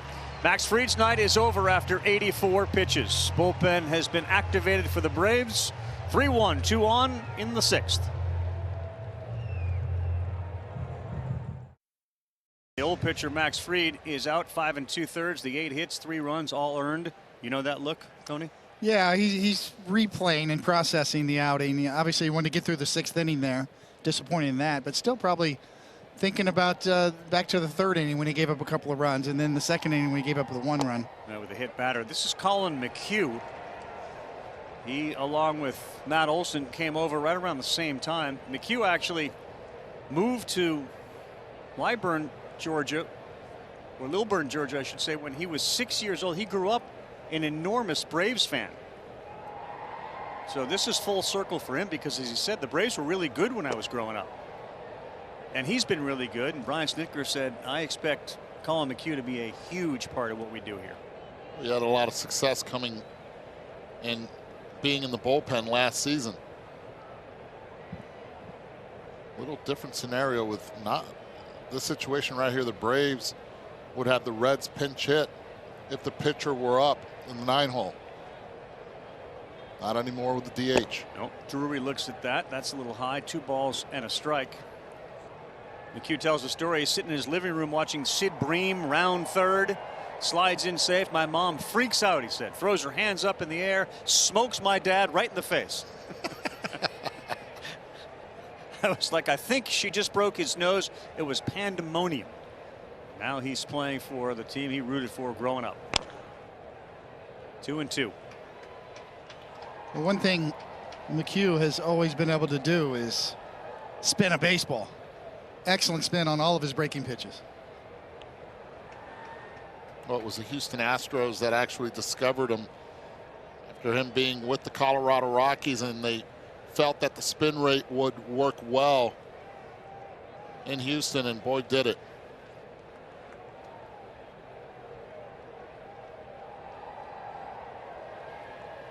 2 on, 2 down, 1 and 2 on the way to Drury, the 9-hitter. And this ball is driven to left. Ozuna going back. He is looking up at the wall, and over the wall it goes. A 3-run home run for the number 9 hitter, Brandon Drury. And the Reds now break it open. What a big at-bat right there by Brandon Drury, who had a lot of big pinch hit at-bats last year with the Mets.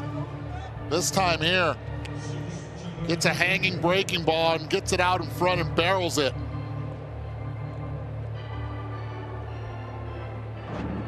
Max Fried right now not too happy. Ball stays up in the zone. You see where it misses location.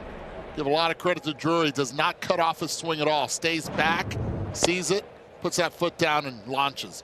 Boy, Brandon Drury, 4 homers last year. And he delivers his second hit of the night. A 3-run shot. 6-1 Reds.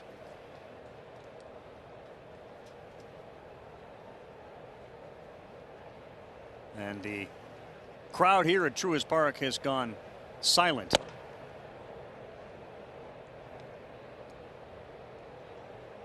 A couple of parting gifts for Max Fried. Right. Sitting on the bench in the form of earned runs. Hard hit on the ground. Swanson can't get there, and it gets through for a single. So Colin McHugh getting hit hard here.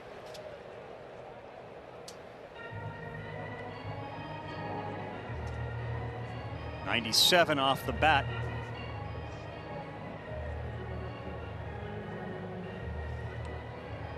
Key to the success of Brandon Drury was putting that foot down, recognizes it, sees it up in the zone, and once he does, he knows that he had good barrel on it. Shorter part of the field, Yahtzee. First pitch swing is Aquino. So Max Fried did not get hit hard. The average exit velocity against him tonight was just 81 miles an hour. Hit them where they ain't. That's what they did tonight. And the Reds doing damage with 2 down. This one to Rosario. He's coming hard, and he's not going to be able to get to it. It just feels like the Braves, wherever they're playing, are about 3 feet off of where they would otherwise be making outs.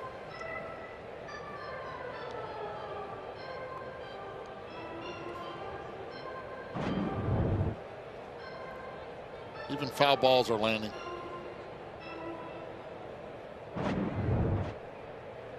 So Colin McHugh was so good last year. He threw 514 sliders and he allowed 2 homers. Very uncharacteristic of him tonight. Tell you what, Cincinnati in 1990 was the second time that they had started the season on the road, and that was in San Diego. They won that game. They went wire to wire that season, winning the World Series. You're looking at the Cincinnati Reds again starting off the season here in Atlanta. Look, there might be something to this. Both years the season was delayed, this time because of a lockout. Well, to add on to that, Eddie, this is the 6th time that they've opened against the defending World Series champions, and they are 4-1 in the previous 5. And this one gets to the seat. The last time was against the Dodgers in '89. You know who had a big game that night? Your boy Paul O'Neill went 4 for 4 with a home run.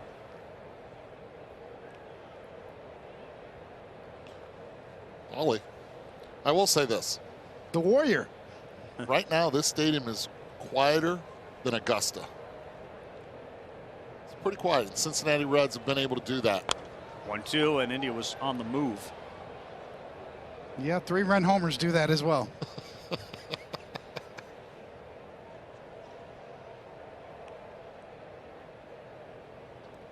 Chicago Cubs got off to a good start today. They beat the Milwaukee Brewers. When you think about just the National League Central,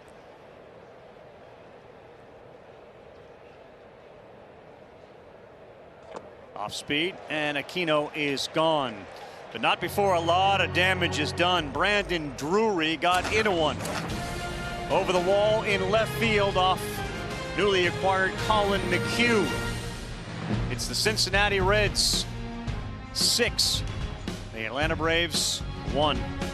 Coming to the plate, still plenty of time left. Ability after that big 3-run home run for the Cincinnati Reds. They now have a 93% chance to win this game. There's probably a few Reds fans who are wondering how this bullpen is going to play out this year.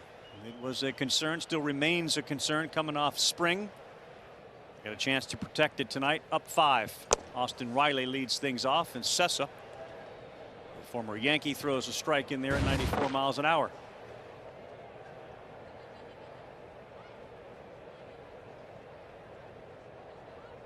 Didn't walk many, and the strikeout rate was below the average. Riley, a swinging bunt. Stevenson out in front to get the out. Riley retired. I think you have to give Tyler Mahle a lot of credit. We talked a lot about Max Fried, and rightly so. But Mahle came to play tonight. Excellent road pitcher, too, in his career, especially last year. Had his four-seamer working up top. Had 5 whiffs on his four-seamer tonight, but he was able to get 12 called strikes with it as well, and then down on the down low with the split changeup. Had 4 swings and misses on that, too. He had called strikes and swings and misses with all of his pitches tonight, and also had the atom ball working. 97-mile-an-hour exit velocity tonight, but they were at him. So a little bit of luck helps, too.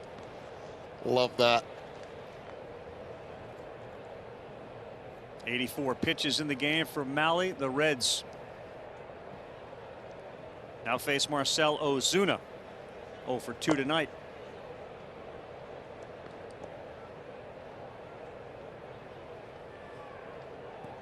One of the things, Eduardo, I look at, it's not just about the swings and misses for pitchers. It's about called strikes, too. Can you get called strikes with all of your pitches? Are you relying just on your fastball? Mahle mixed in a cutter. Kind of got the hitters off of his fastball when he started to struggle a little bit with this four-seamer.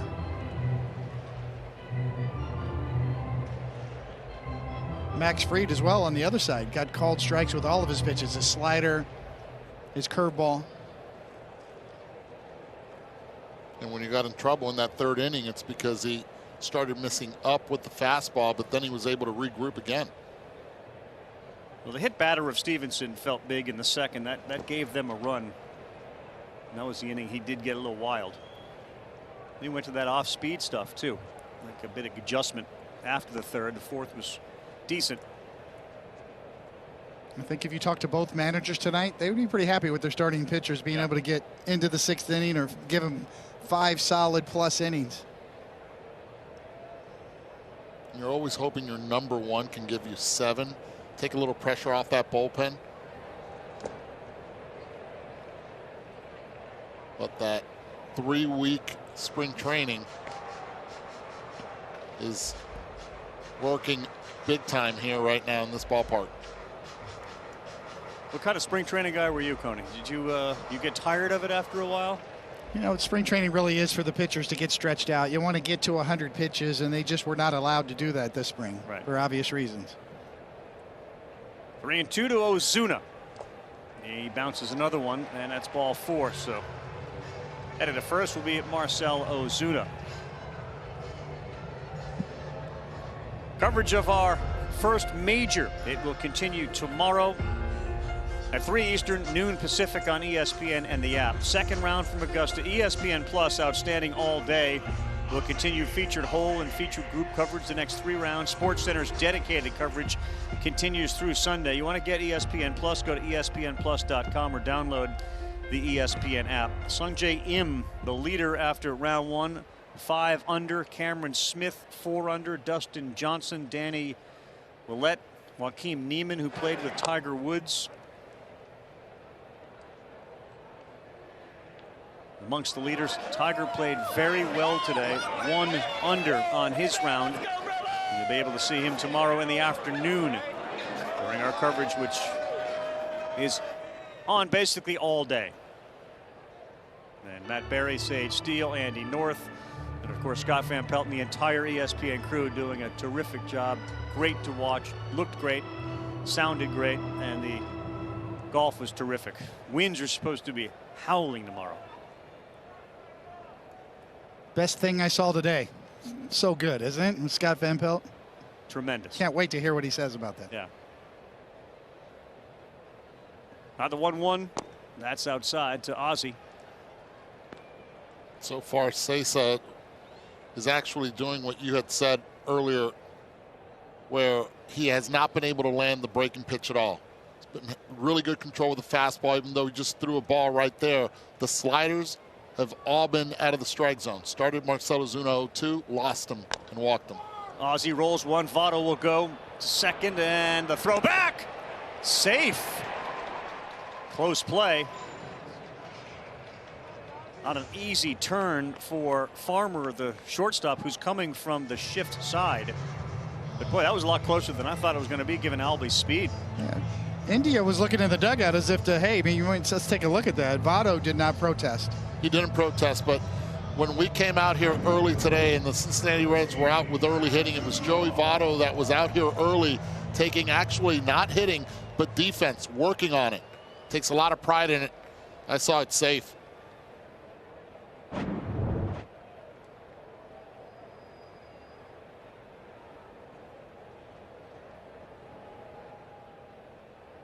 And now Duvall, as India shifts to the shortstop side. First pitch comes inside and down. 1-0.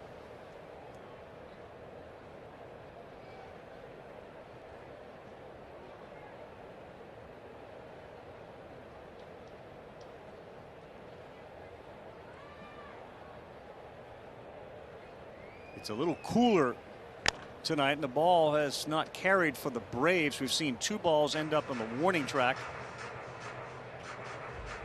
Had about temperatures in the 60s. Nasty weather last night. A lot of Georgia, which has been dealing with terrible weather. We had some lightning storms, etc. in the area, and you can see some of the folks bundled up tonight. Temperature drifts down into the 50s and 40s. But as you said earlier, for Rosario, it feels really warm and comfortable. Yeah, people in Minnesota are laughing right now. Are you kidding me? That's right. Rosario's loving this right now. Again, another slider that he wasn't able to land. I think that's an important pitch, especially on a 1-1 count where Duvall can really rake the fastball. Does he come and try to challenge him with the number one?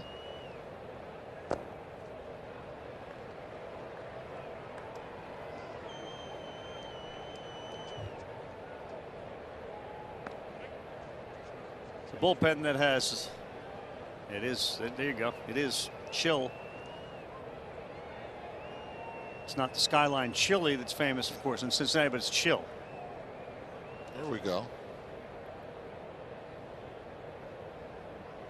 Sessa, Alexis Diaz, Daniel Duarte. And the bullpen may be an Achilles heel for the Reds, back to back.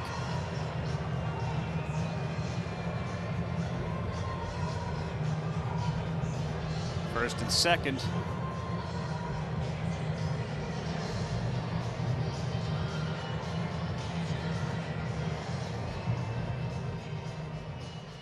This is Roundup Weed and Grass Killer with Sure Shot Wand. This stuff works. This stuff works down to the root, so weeds don't come back. This stuff works without hurting your back. This stuff works guaranteed or your money back. This is Roundup Weed and Grass Killer with Sure Shot Wand. This stuff works.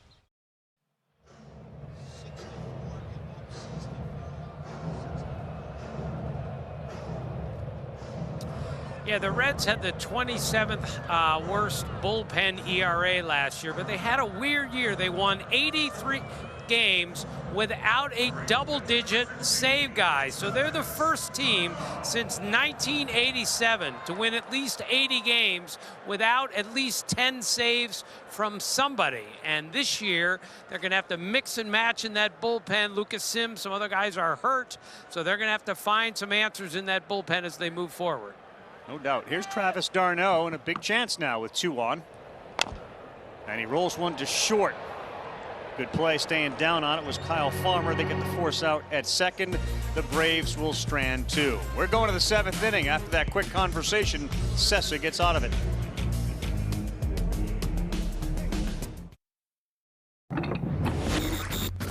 Eddie, congrats on the World Series, buddy. Awesome. So I'm in Europe for a month, minding my business, not following the game, and all I keep hearing is, Eddie, how well you were playing. Share this with you. I'm going to try really hard this year to try to work as little as I can, rest as much as possible, because the way I feel right now, I want to feel like this as much as I can. I'm trying to imagine a thought bubble there with David Bell when your star player's saying, I want to try to work as little as possible. All I'm thinking is David Bell's probably just thinking, I'm trying to get through these innings and maneuver my pitchers in my bullpen. He's a renaissance man. Now he's into load management. Quality control guy. Yes. They have planted that in his ear. Can we talk later about this? On the mound now is Spencer Strider, Braves 4th-round pick in 2020 out of Clemson. Throws a hard, moving fastball, 98. A mustache that Mr. Redlegs would be proud of for Cincinnati, the mascot there. Slider at 85, and he's only thrown 37 pitches in the league.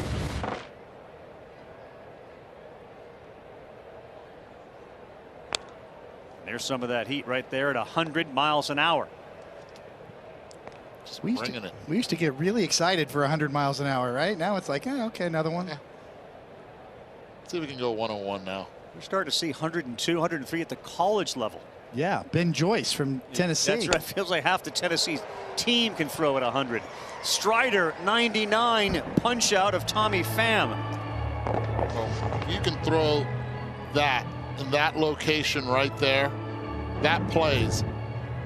Again, 99 down in the zone, it'll get hit. But up there with 2 strikes, might as well take a left turn and go right back to the dugout.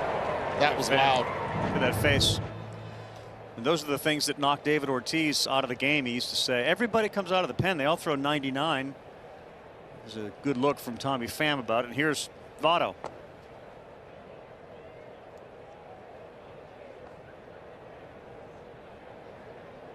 Just processed that slider. Hadn't thrown one. Now you give advantage to Votto. He's dead red looking fastball. Oh, he went another one. Fine. And he was able to land it for a strike. Well, so he thought. Exactly. So did Eddie. But it's 2-0. Riley's in a shift. He's between Olson and Albies. And this one is skied. Rosario camped.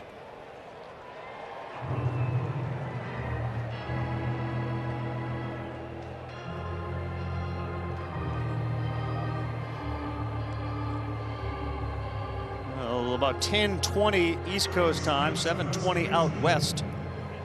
And there is an AL West game going on tonight of great interest. That is the Houston Astros and the Los Angeles Angels. Shohei Ohtani pitching for the Angels, and he's getting set to come up for the first time, and there he is.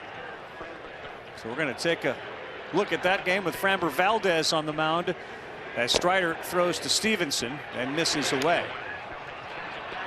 And Ohtani first pitch swinging on the ground. Look at that speed, and he's just thrown out at first. First at bat for the MVP. A ground out, and Carlos Correa's replacement makes the play.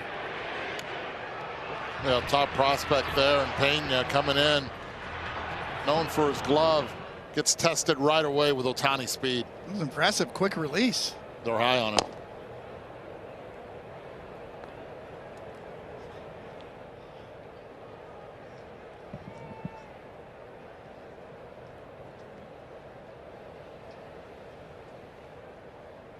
Two and one. Good pitch. 2 balls, 2 strikes, 86. Spencer Strider's looking good right now. With that shot of Ohtani, we go to Caesars Sportsbook for the favorites to win the home run crown. Vlad Guerrero ahead of Alonso Judge. There's Shohei Ohtani. There's a big swing and a miss here. Whole season of Shohei pitching, DHing, staying in the game. Give it up for Strider, who was outstanding.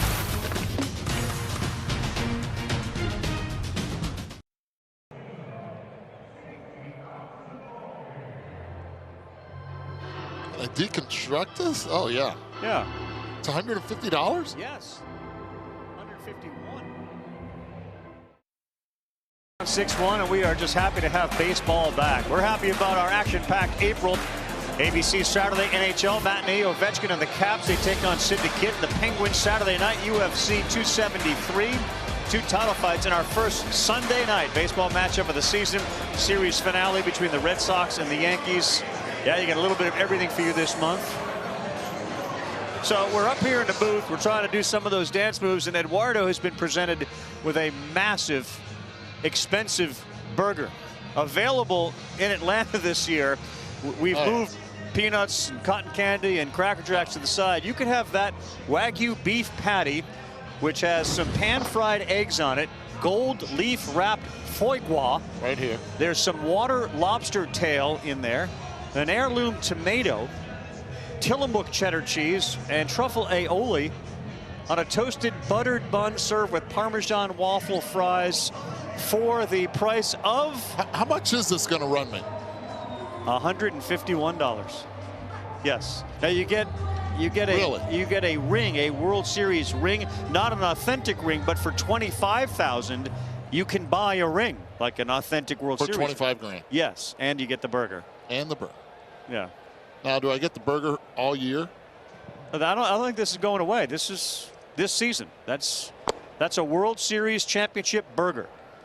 So I want you to deconstruct that, Eddie, and eat it. There's a part of that you must love. Just look at the lobster. I am going to crush the lobster. Figured that. And I'm going to try some of the gold. Maybe it'll work well. Maybe like Joey Votto's diamond tooth or something like that. This is Justin Wilson, the lefty.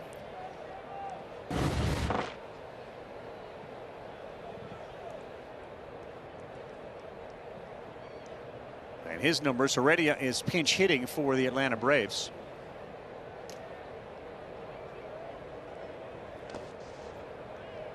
In the dirt.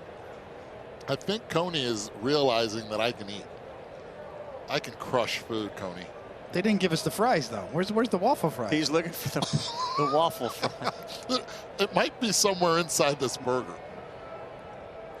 So you have found an issue with a $151 burger. Yes. There's no fries with it. Always looking for more. I got you. So go ahead. Let's see you take it apart. I want to see how you do. Eventually it will happen.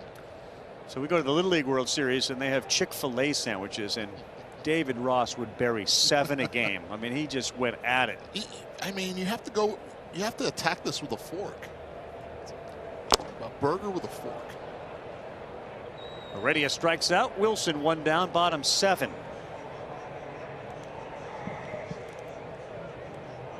Stream out-of-market regular season games live or on demand, plus MLB big inning and select pregame and postgame coverage. Blackout and other restrictions apply. Visit MLB.tv for details.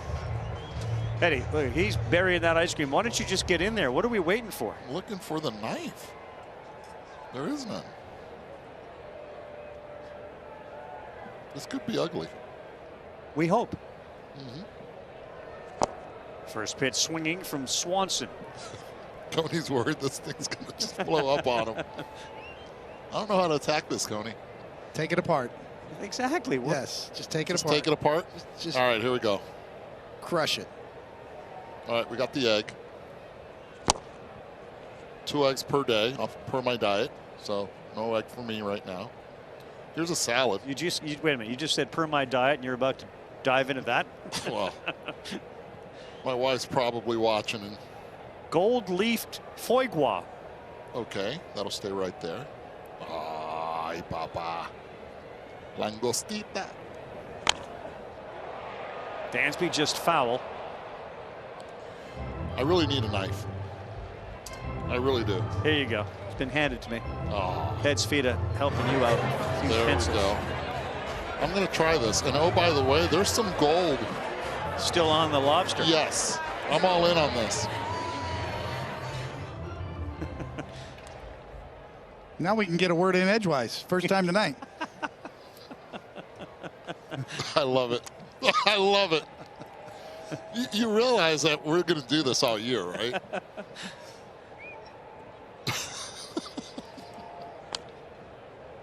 So, what's the review? Very good. It should be. Cody's just staring. Like you're amazed at what's happening. If it's a $151 burger, you go after the most expensive part. Then you attack the Wagyu, right? Not doing the cheese today. Diet. Diet. Body is the temple. Tim, I'm telling you, this $151 burger they just served up here is taller than both you and I. That's not saying much, Ravi. Let's face it.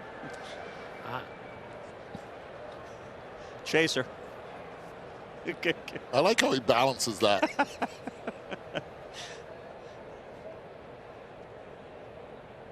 As content can be right there. Yeah. Wilson, the 5th-round pick out of Fresno State by the Pirates in 2008, picks up his 2nd strikeout. So earlier today, and one of the trends that we've seen thanks to maybe the CBA, but a lot of these real good, young, talented players are not having their service time manipulated. Bobby Witt Jr., the outstanding prospect for the Kansas City Royals, comes up with a big double in the 8th inning. And it turned out to be the game winner, the Royals over the Cleveland Guardians by a score of 3-1. Rodriguez in Seattle, Torkelson, and Bobby Witt Jr.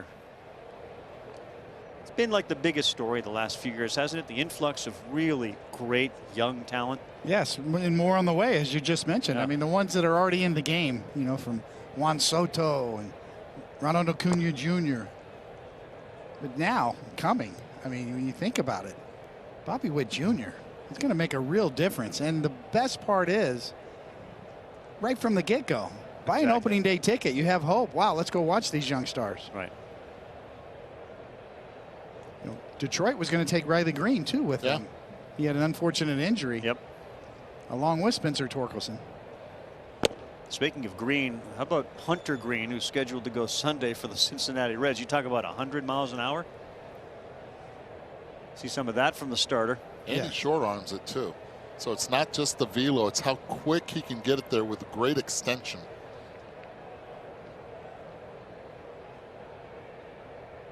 Well, Justin Wilson trying to strike out the side. 1 and 2. He won't do it. And that one is into center, and it hangs up for Nick Senzel. Good inning from Wilson. Last pitch, 95 miles an hour.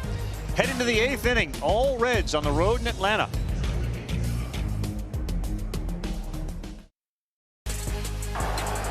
Quick flashback here. Henry Aaron, opening day 1974, after spending the winter on 713 homers. Ding dong, 7-14. I was there. It was awesome as a kid. What was that like? I was young, but I was there. It was awesome. How old were you? We're looking at 4 to 5. 4 going on 5. So it's more of one of those you say I was there, but you don't really remember it. That's why I tell you I was there. Yep. Opening days, those were holidays at the Perez's house. Usually a couple RBIs for Papa too, right? Right center field. By the way, good burger. Oh, there you go, Eddie. Ah, big dog. Oh yeah. Keep it up just 2 more seconds. My mom's taking a picture of that right now. Sorry, we got to check in on 100. Strider has come in and punched out 3 of the 4 he's faced. 100 miles gets Nick Senzel.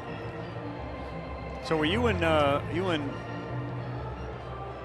Dad kicking around like a top 5 list of the greatest Reds of all time? Did I hear you mention that?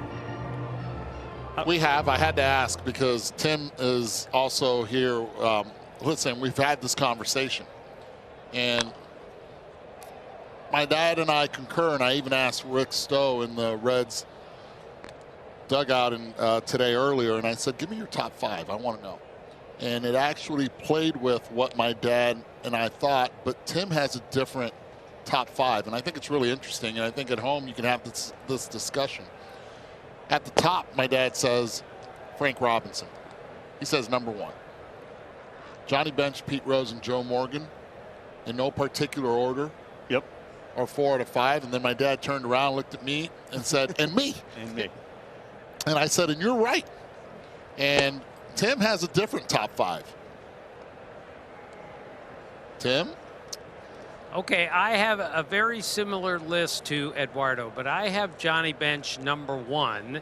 He's the greatest catcher of all time, and he spent his entire career, 16 years, with the Reds. I have Frank Robinson number 2.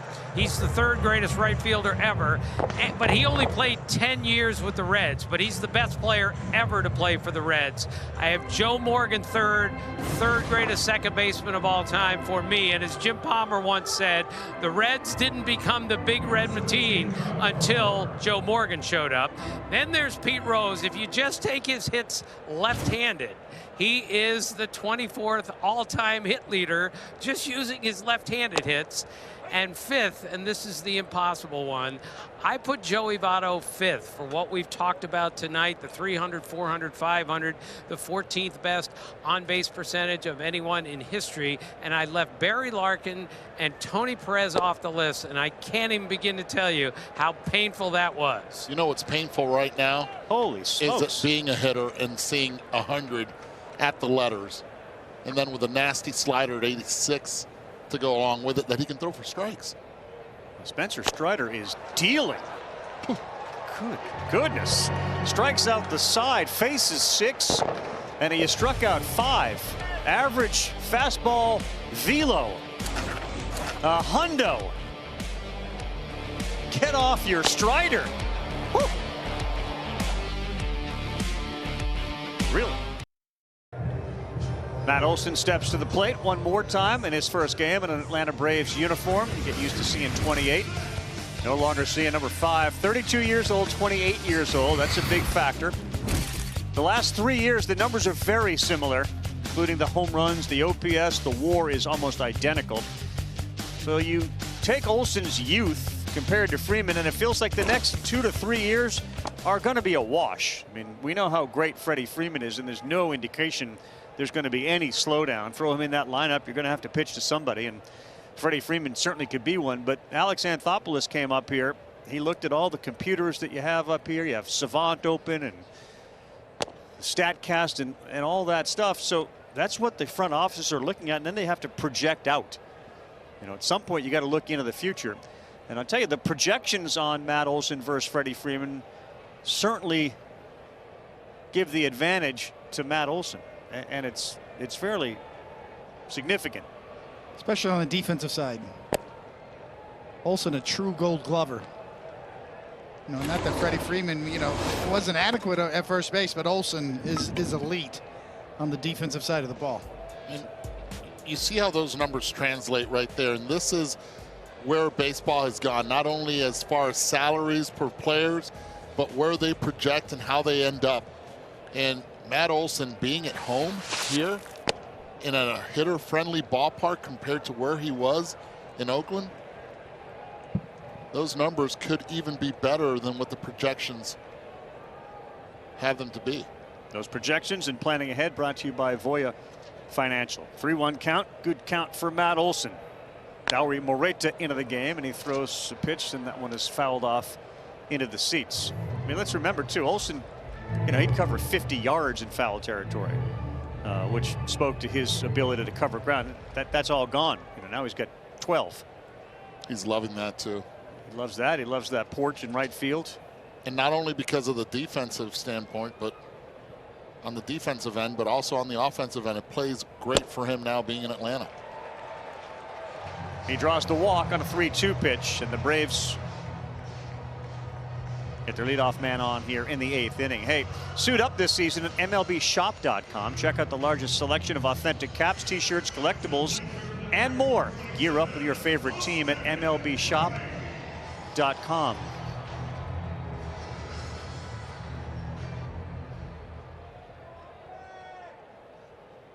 most beloved Brave, will be back here on June 26 with the Los Angeles Dodgers. Here's Austin Riley. Big swing and a miss. Big swing and a miss. Well, they've been pitching Riley up and in with the fastball, sliders down and away. They don't want those hands to get extended. Magical year for him last year, both defensively and offensively.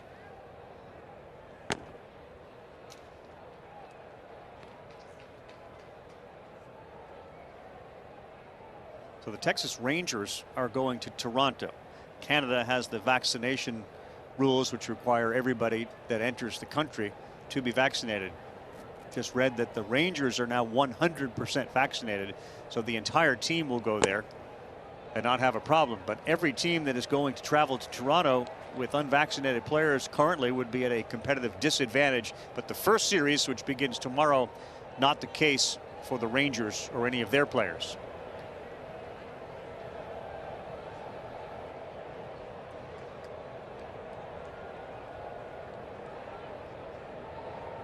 Two-one to Riley. This is no small deal, and that is a story that is not going to go away, Carl, and we're going to find out more and more with every team that has to go north of the border. There's no hiding.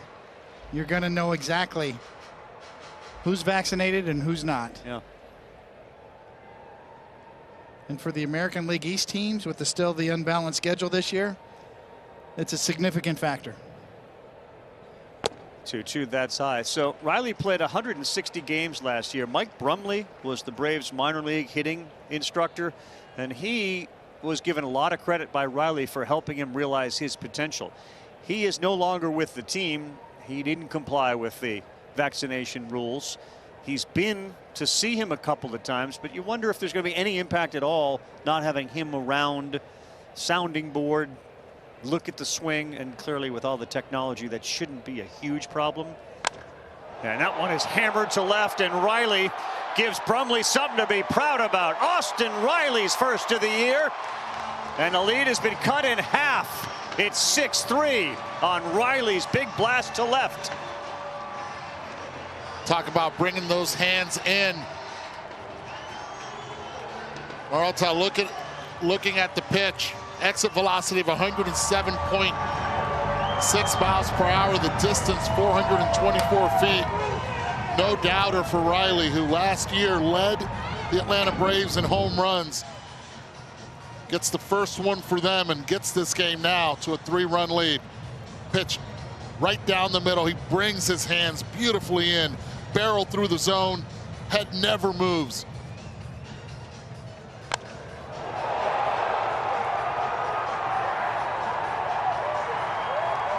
Just beats him to the spot.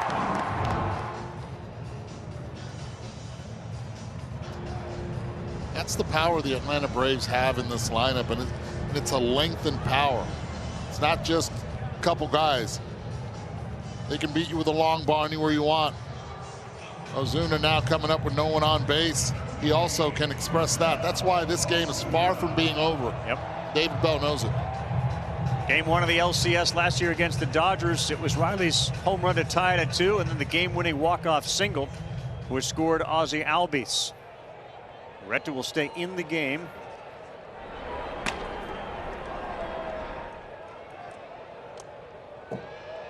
Tony Santillan is in the Reds bullpen.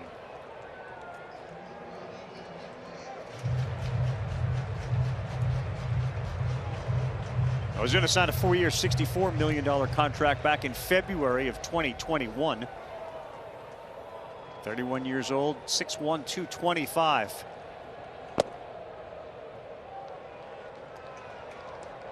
As a player, Eddie, on this team, how important can he be? He has to play a major role. Again, at least for the first month in the outfield, and then he can transition to the designated hitter spot once Acuna comes in. Yep. Sky high. Votto puts his head down and says that is nowhere near a ball I'm going to go get. And it's India on a difficult fly ball for the out.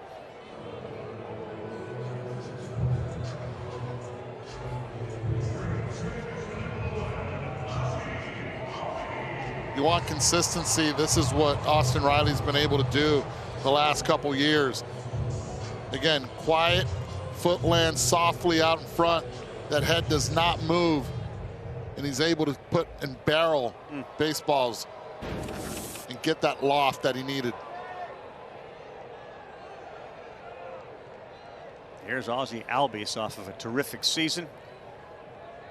A bit better right-handed hitter than left. Remember Brian Snitker, his initial impression of Albies, he's an exciting little player with really good skills. It's going to be fun to watch him play. 30 home runs, jumps off the page. Exactly.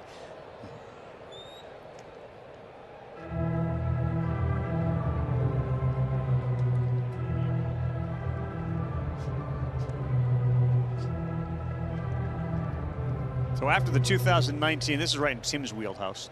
Albies was 279, 54 homers, and an 806 OPS. So only 2 other switch hitters to hit at least 275 with 50 or more homers and an 800 OPS were Mickey Mantle and Eddie Murray through the first 3 years of their career at 22 or younger. Albies, Mantle, Murray.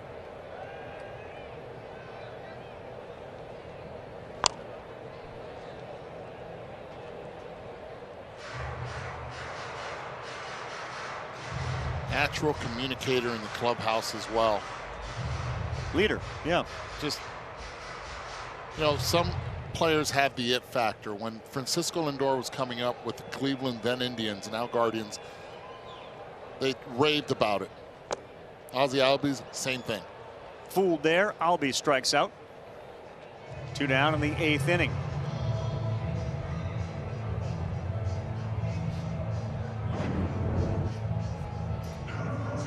You can see the traditional kind of 3-finger changeup grip. Fade down and away has Albies way out in front.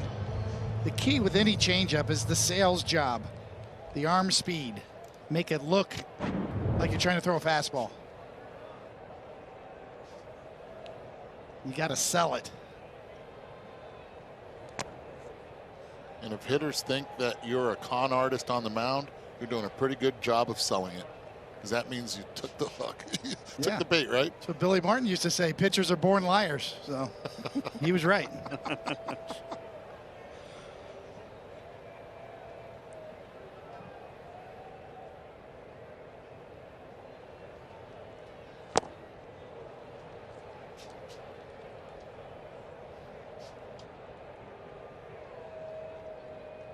mentioned Lindor. He's got an RBI single in their game as the Mets had a 2-0 lead and have just added to it. It's Buck Showalter in his debut with the Mets.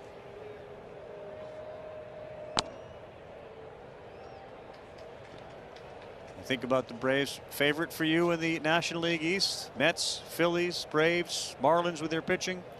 You know, I'm old school in the approach that they're the defending champions, and you really have to knock them off the perch. And I really thought Max Fried leading the staff will take the next step, the way he finished last year and the way he pitched in the postseason.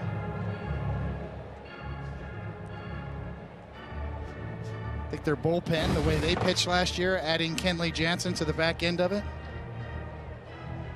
Caesar's odds have the Braves, then the Mets, Phillies, Marlins, and the Nationals are in a kind of a different stratosphere at plus 5,000. Mets lead the Nationals 5-1 tonight. Scherzer is going to start tomorrow. They didn't move Scherzer once DeGrom got hurt. Instead, it was Taylor McGill who went 5 innings tonight and gave up just 3 hits. He struck out 6, didn't walk anybody.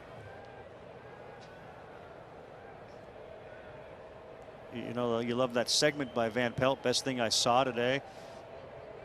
McGill start. How about Wainwright start today? Was outstanding for the Cardinals against the Pirates. Bobby Witt's big hit was huge. And certainly the Reds' performance tonight has been outstanding. Oretta does pick up the strikeout. To the last inning we go. Cincinnati 6, Atlanta 3.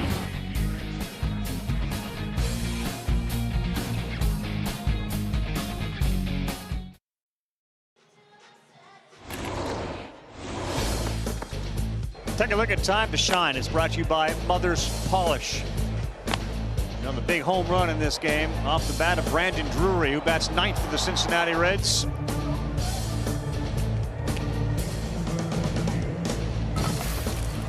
They played at Farmer and Moustakis. 3-run shot in the 6th inning. Kids get to stay up a little later tonight. Home opener. Legit excuse. So to the 9th inning, and Tyler Thornburg now on for the Atlanta Braves.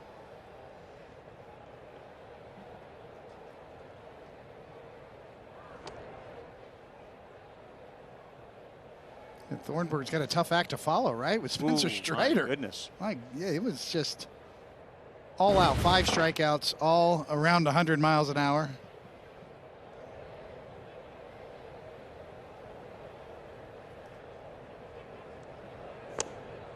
Off speed.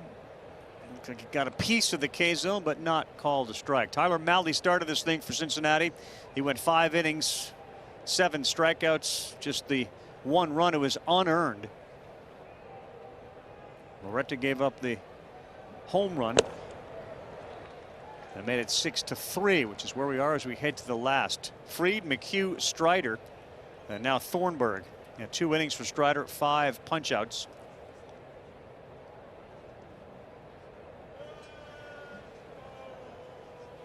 See a fastball curveball change from the former draft pick out of Charleston Southern by the Brewers in 2010.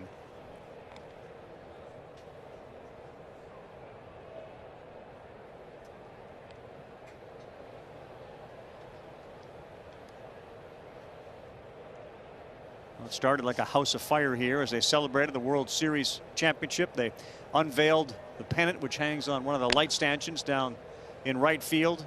And it went pretty quiet after that home run.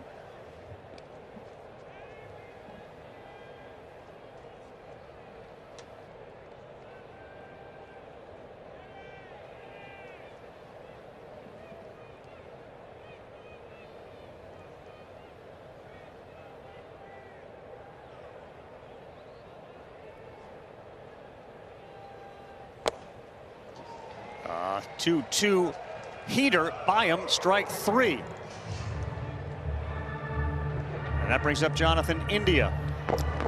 Right, Ravi, as you know, I like to do a list for every game. So in honor of Jonathan India, I came up with the all-country list in baseball history. Of course, Brian Jordan, an outfielder, he was here tonight. I love the starting pitchers that we have, Mark Portugal and Derek Holland. We even have a broadcaster, our own Mike Monaco at ESPN.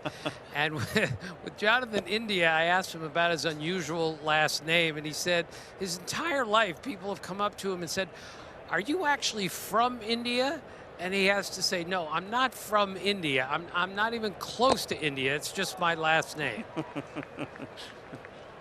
I liked how you went with first names as well.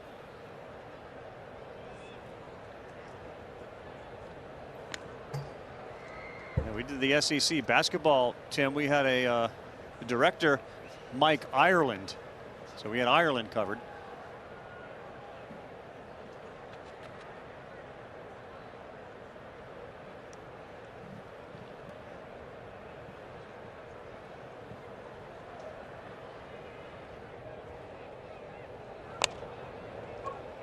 On the infield, and an easy one. India retired.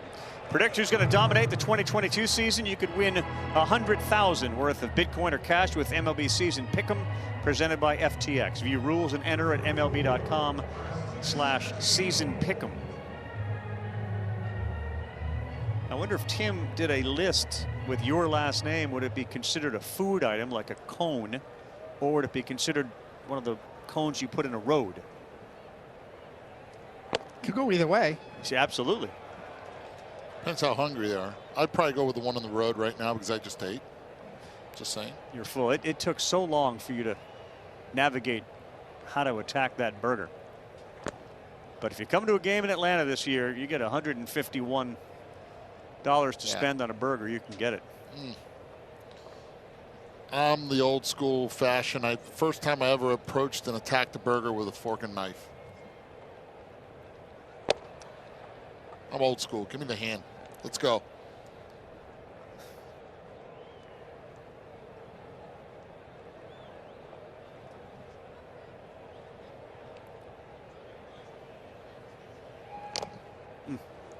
Fouled off the plate. Darno begins to get some nicks and bruises to go post spring training. Santillan will come in to try to close this thing out. It's one of the bigger stories in baseball as we move towards the Yankees-Red Sox opener. Is there going to be some announcement about an Aaron Judge extension? 3-2. Just missed. Either way, right? Either way, yeah, whether it's arbitration or it's an extension. You have a gut feel on it, either one of you? There's been radio silence, you know, over the last several days. I say extension. Which is what they were saying here in Atlanta about Freddie Freeman. Bottom of the ninth coming up. It'll be Darno, Heredia, and Swanson.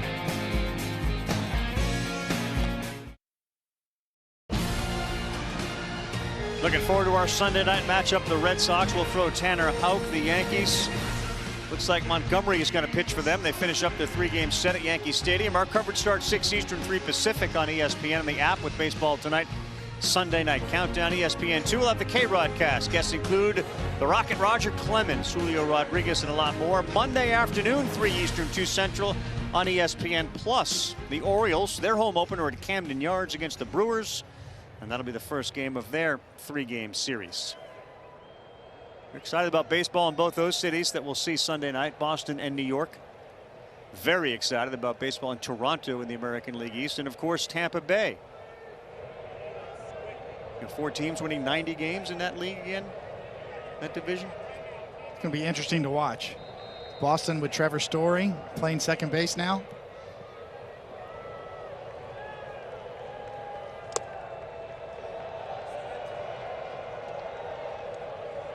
New pitcher is Tony Santillan, Red second-round pick in 2015.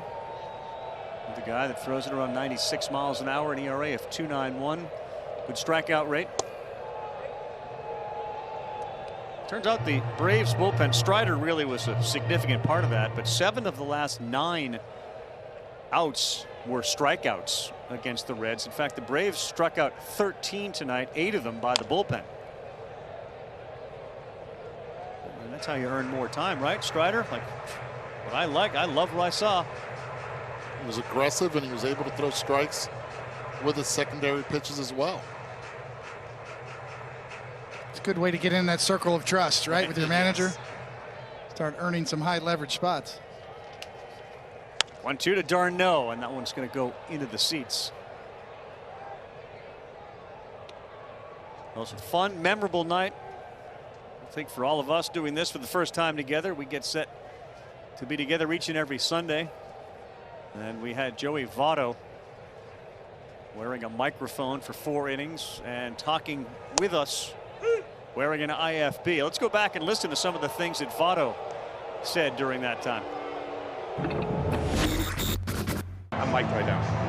Are you? Yeah. Say hi to everyone. Hi, everybody. You're multitasking now, but you're not able to see a monitor. Oh, I see it. I see it in my mind's eye. Eddie, ¿qué tal? ¿Qué tal? ¿Cómo estás? Todo lo más bien, mi amigo. Muy bien, muy bien. Hey, Ozzy, what do you think about me getting a diamond tooth? Go for it. Okay, there we go. Go for it. Go for it. Okay. Want to give him the real? You know what struck me is when he said to Ozzy, I have a microphone. It wasn't as if Ozzy was shocked by that or ran away. It's becoming, I'm not saying it's something that everybody's doing, but it certainly has moved into, you know, the stage here where it just doesn't shock somebody. And he was playing right along, and to the credit of the players, they've been really, really great about that. My buddies at Cespedes Family Barbecue, I've been considering getting a diamond tooth or a gold tooth, taking out one of my bicuspids and replacing it.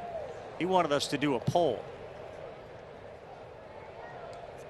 Well, In his Instagram also, he's talked about the cavities that needed fillings during spring training. I think it was like 8, he said. Brush your teeth was the advice that he gave everyone. He's a sensation. And if you don't follow him on those platforms, it is worth it. So, I mean, if you've known him. I'm telling you, I did a commercial with him years ago where Mr. Redlegs was in the bathroom at ESPN on the 2nd floor. We were in there for 6 hours, and we would kind of compare. It's like a mustache competition. I could tell he had a great sense of humor, but it's almost like a light went off. Like there's this real interest in exposing himself, learning about himself, evolving. The dialogue, like I can't tell, was the dialogue with Bell sincere? Or was he so dry he was kidding?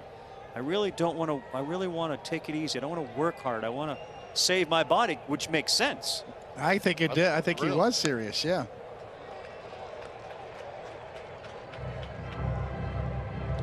Really dry, but very, very funny sense of humor.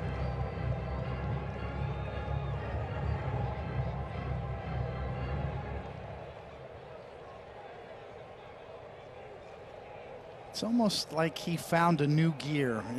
I can swing the bat with authority. I can start to drive the ball. On the ground, Farmer to first, 2 down.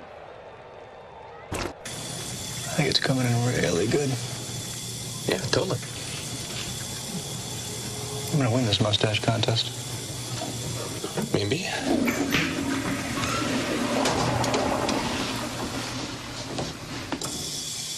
Good luck with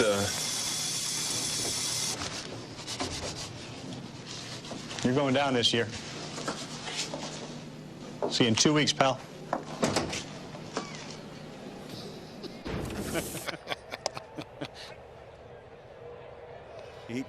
Joey acknowledged when he was presented with the concept, he went to his agent and said, I don't think this is a good thing to do.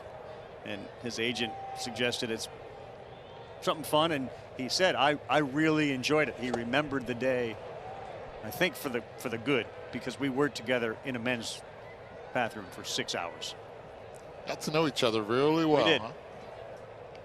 Could see it back then. Who kept messing up the takes? It's unbelievable, Coney, how many times we did those things and the takes. Unbelievable. But they were perfectionists and they were great. Swanson's done, so is the game. Another strikeout by Santillan. He picks up a couple. And Dansby Swanson is retired. The Cincinnati Reds come in and are now 5-1 in the season openers against defending World Series champions. Pitching was the difference. Pitching, timely hitting, and again, soft contact for Cincinnati worked. Again, thank you to Joey Votto for what he did tonight for us. It was memorable. For David Cohn, Eduardo Perez, our producer Andy Jacobson, we are off and running. Look forward to seeing you Sunday. Red Sox and Yankees. Up next, UFC 273 countdown. Volkanovski against the Korean Zombie. So long, everybody. Thanks for watching.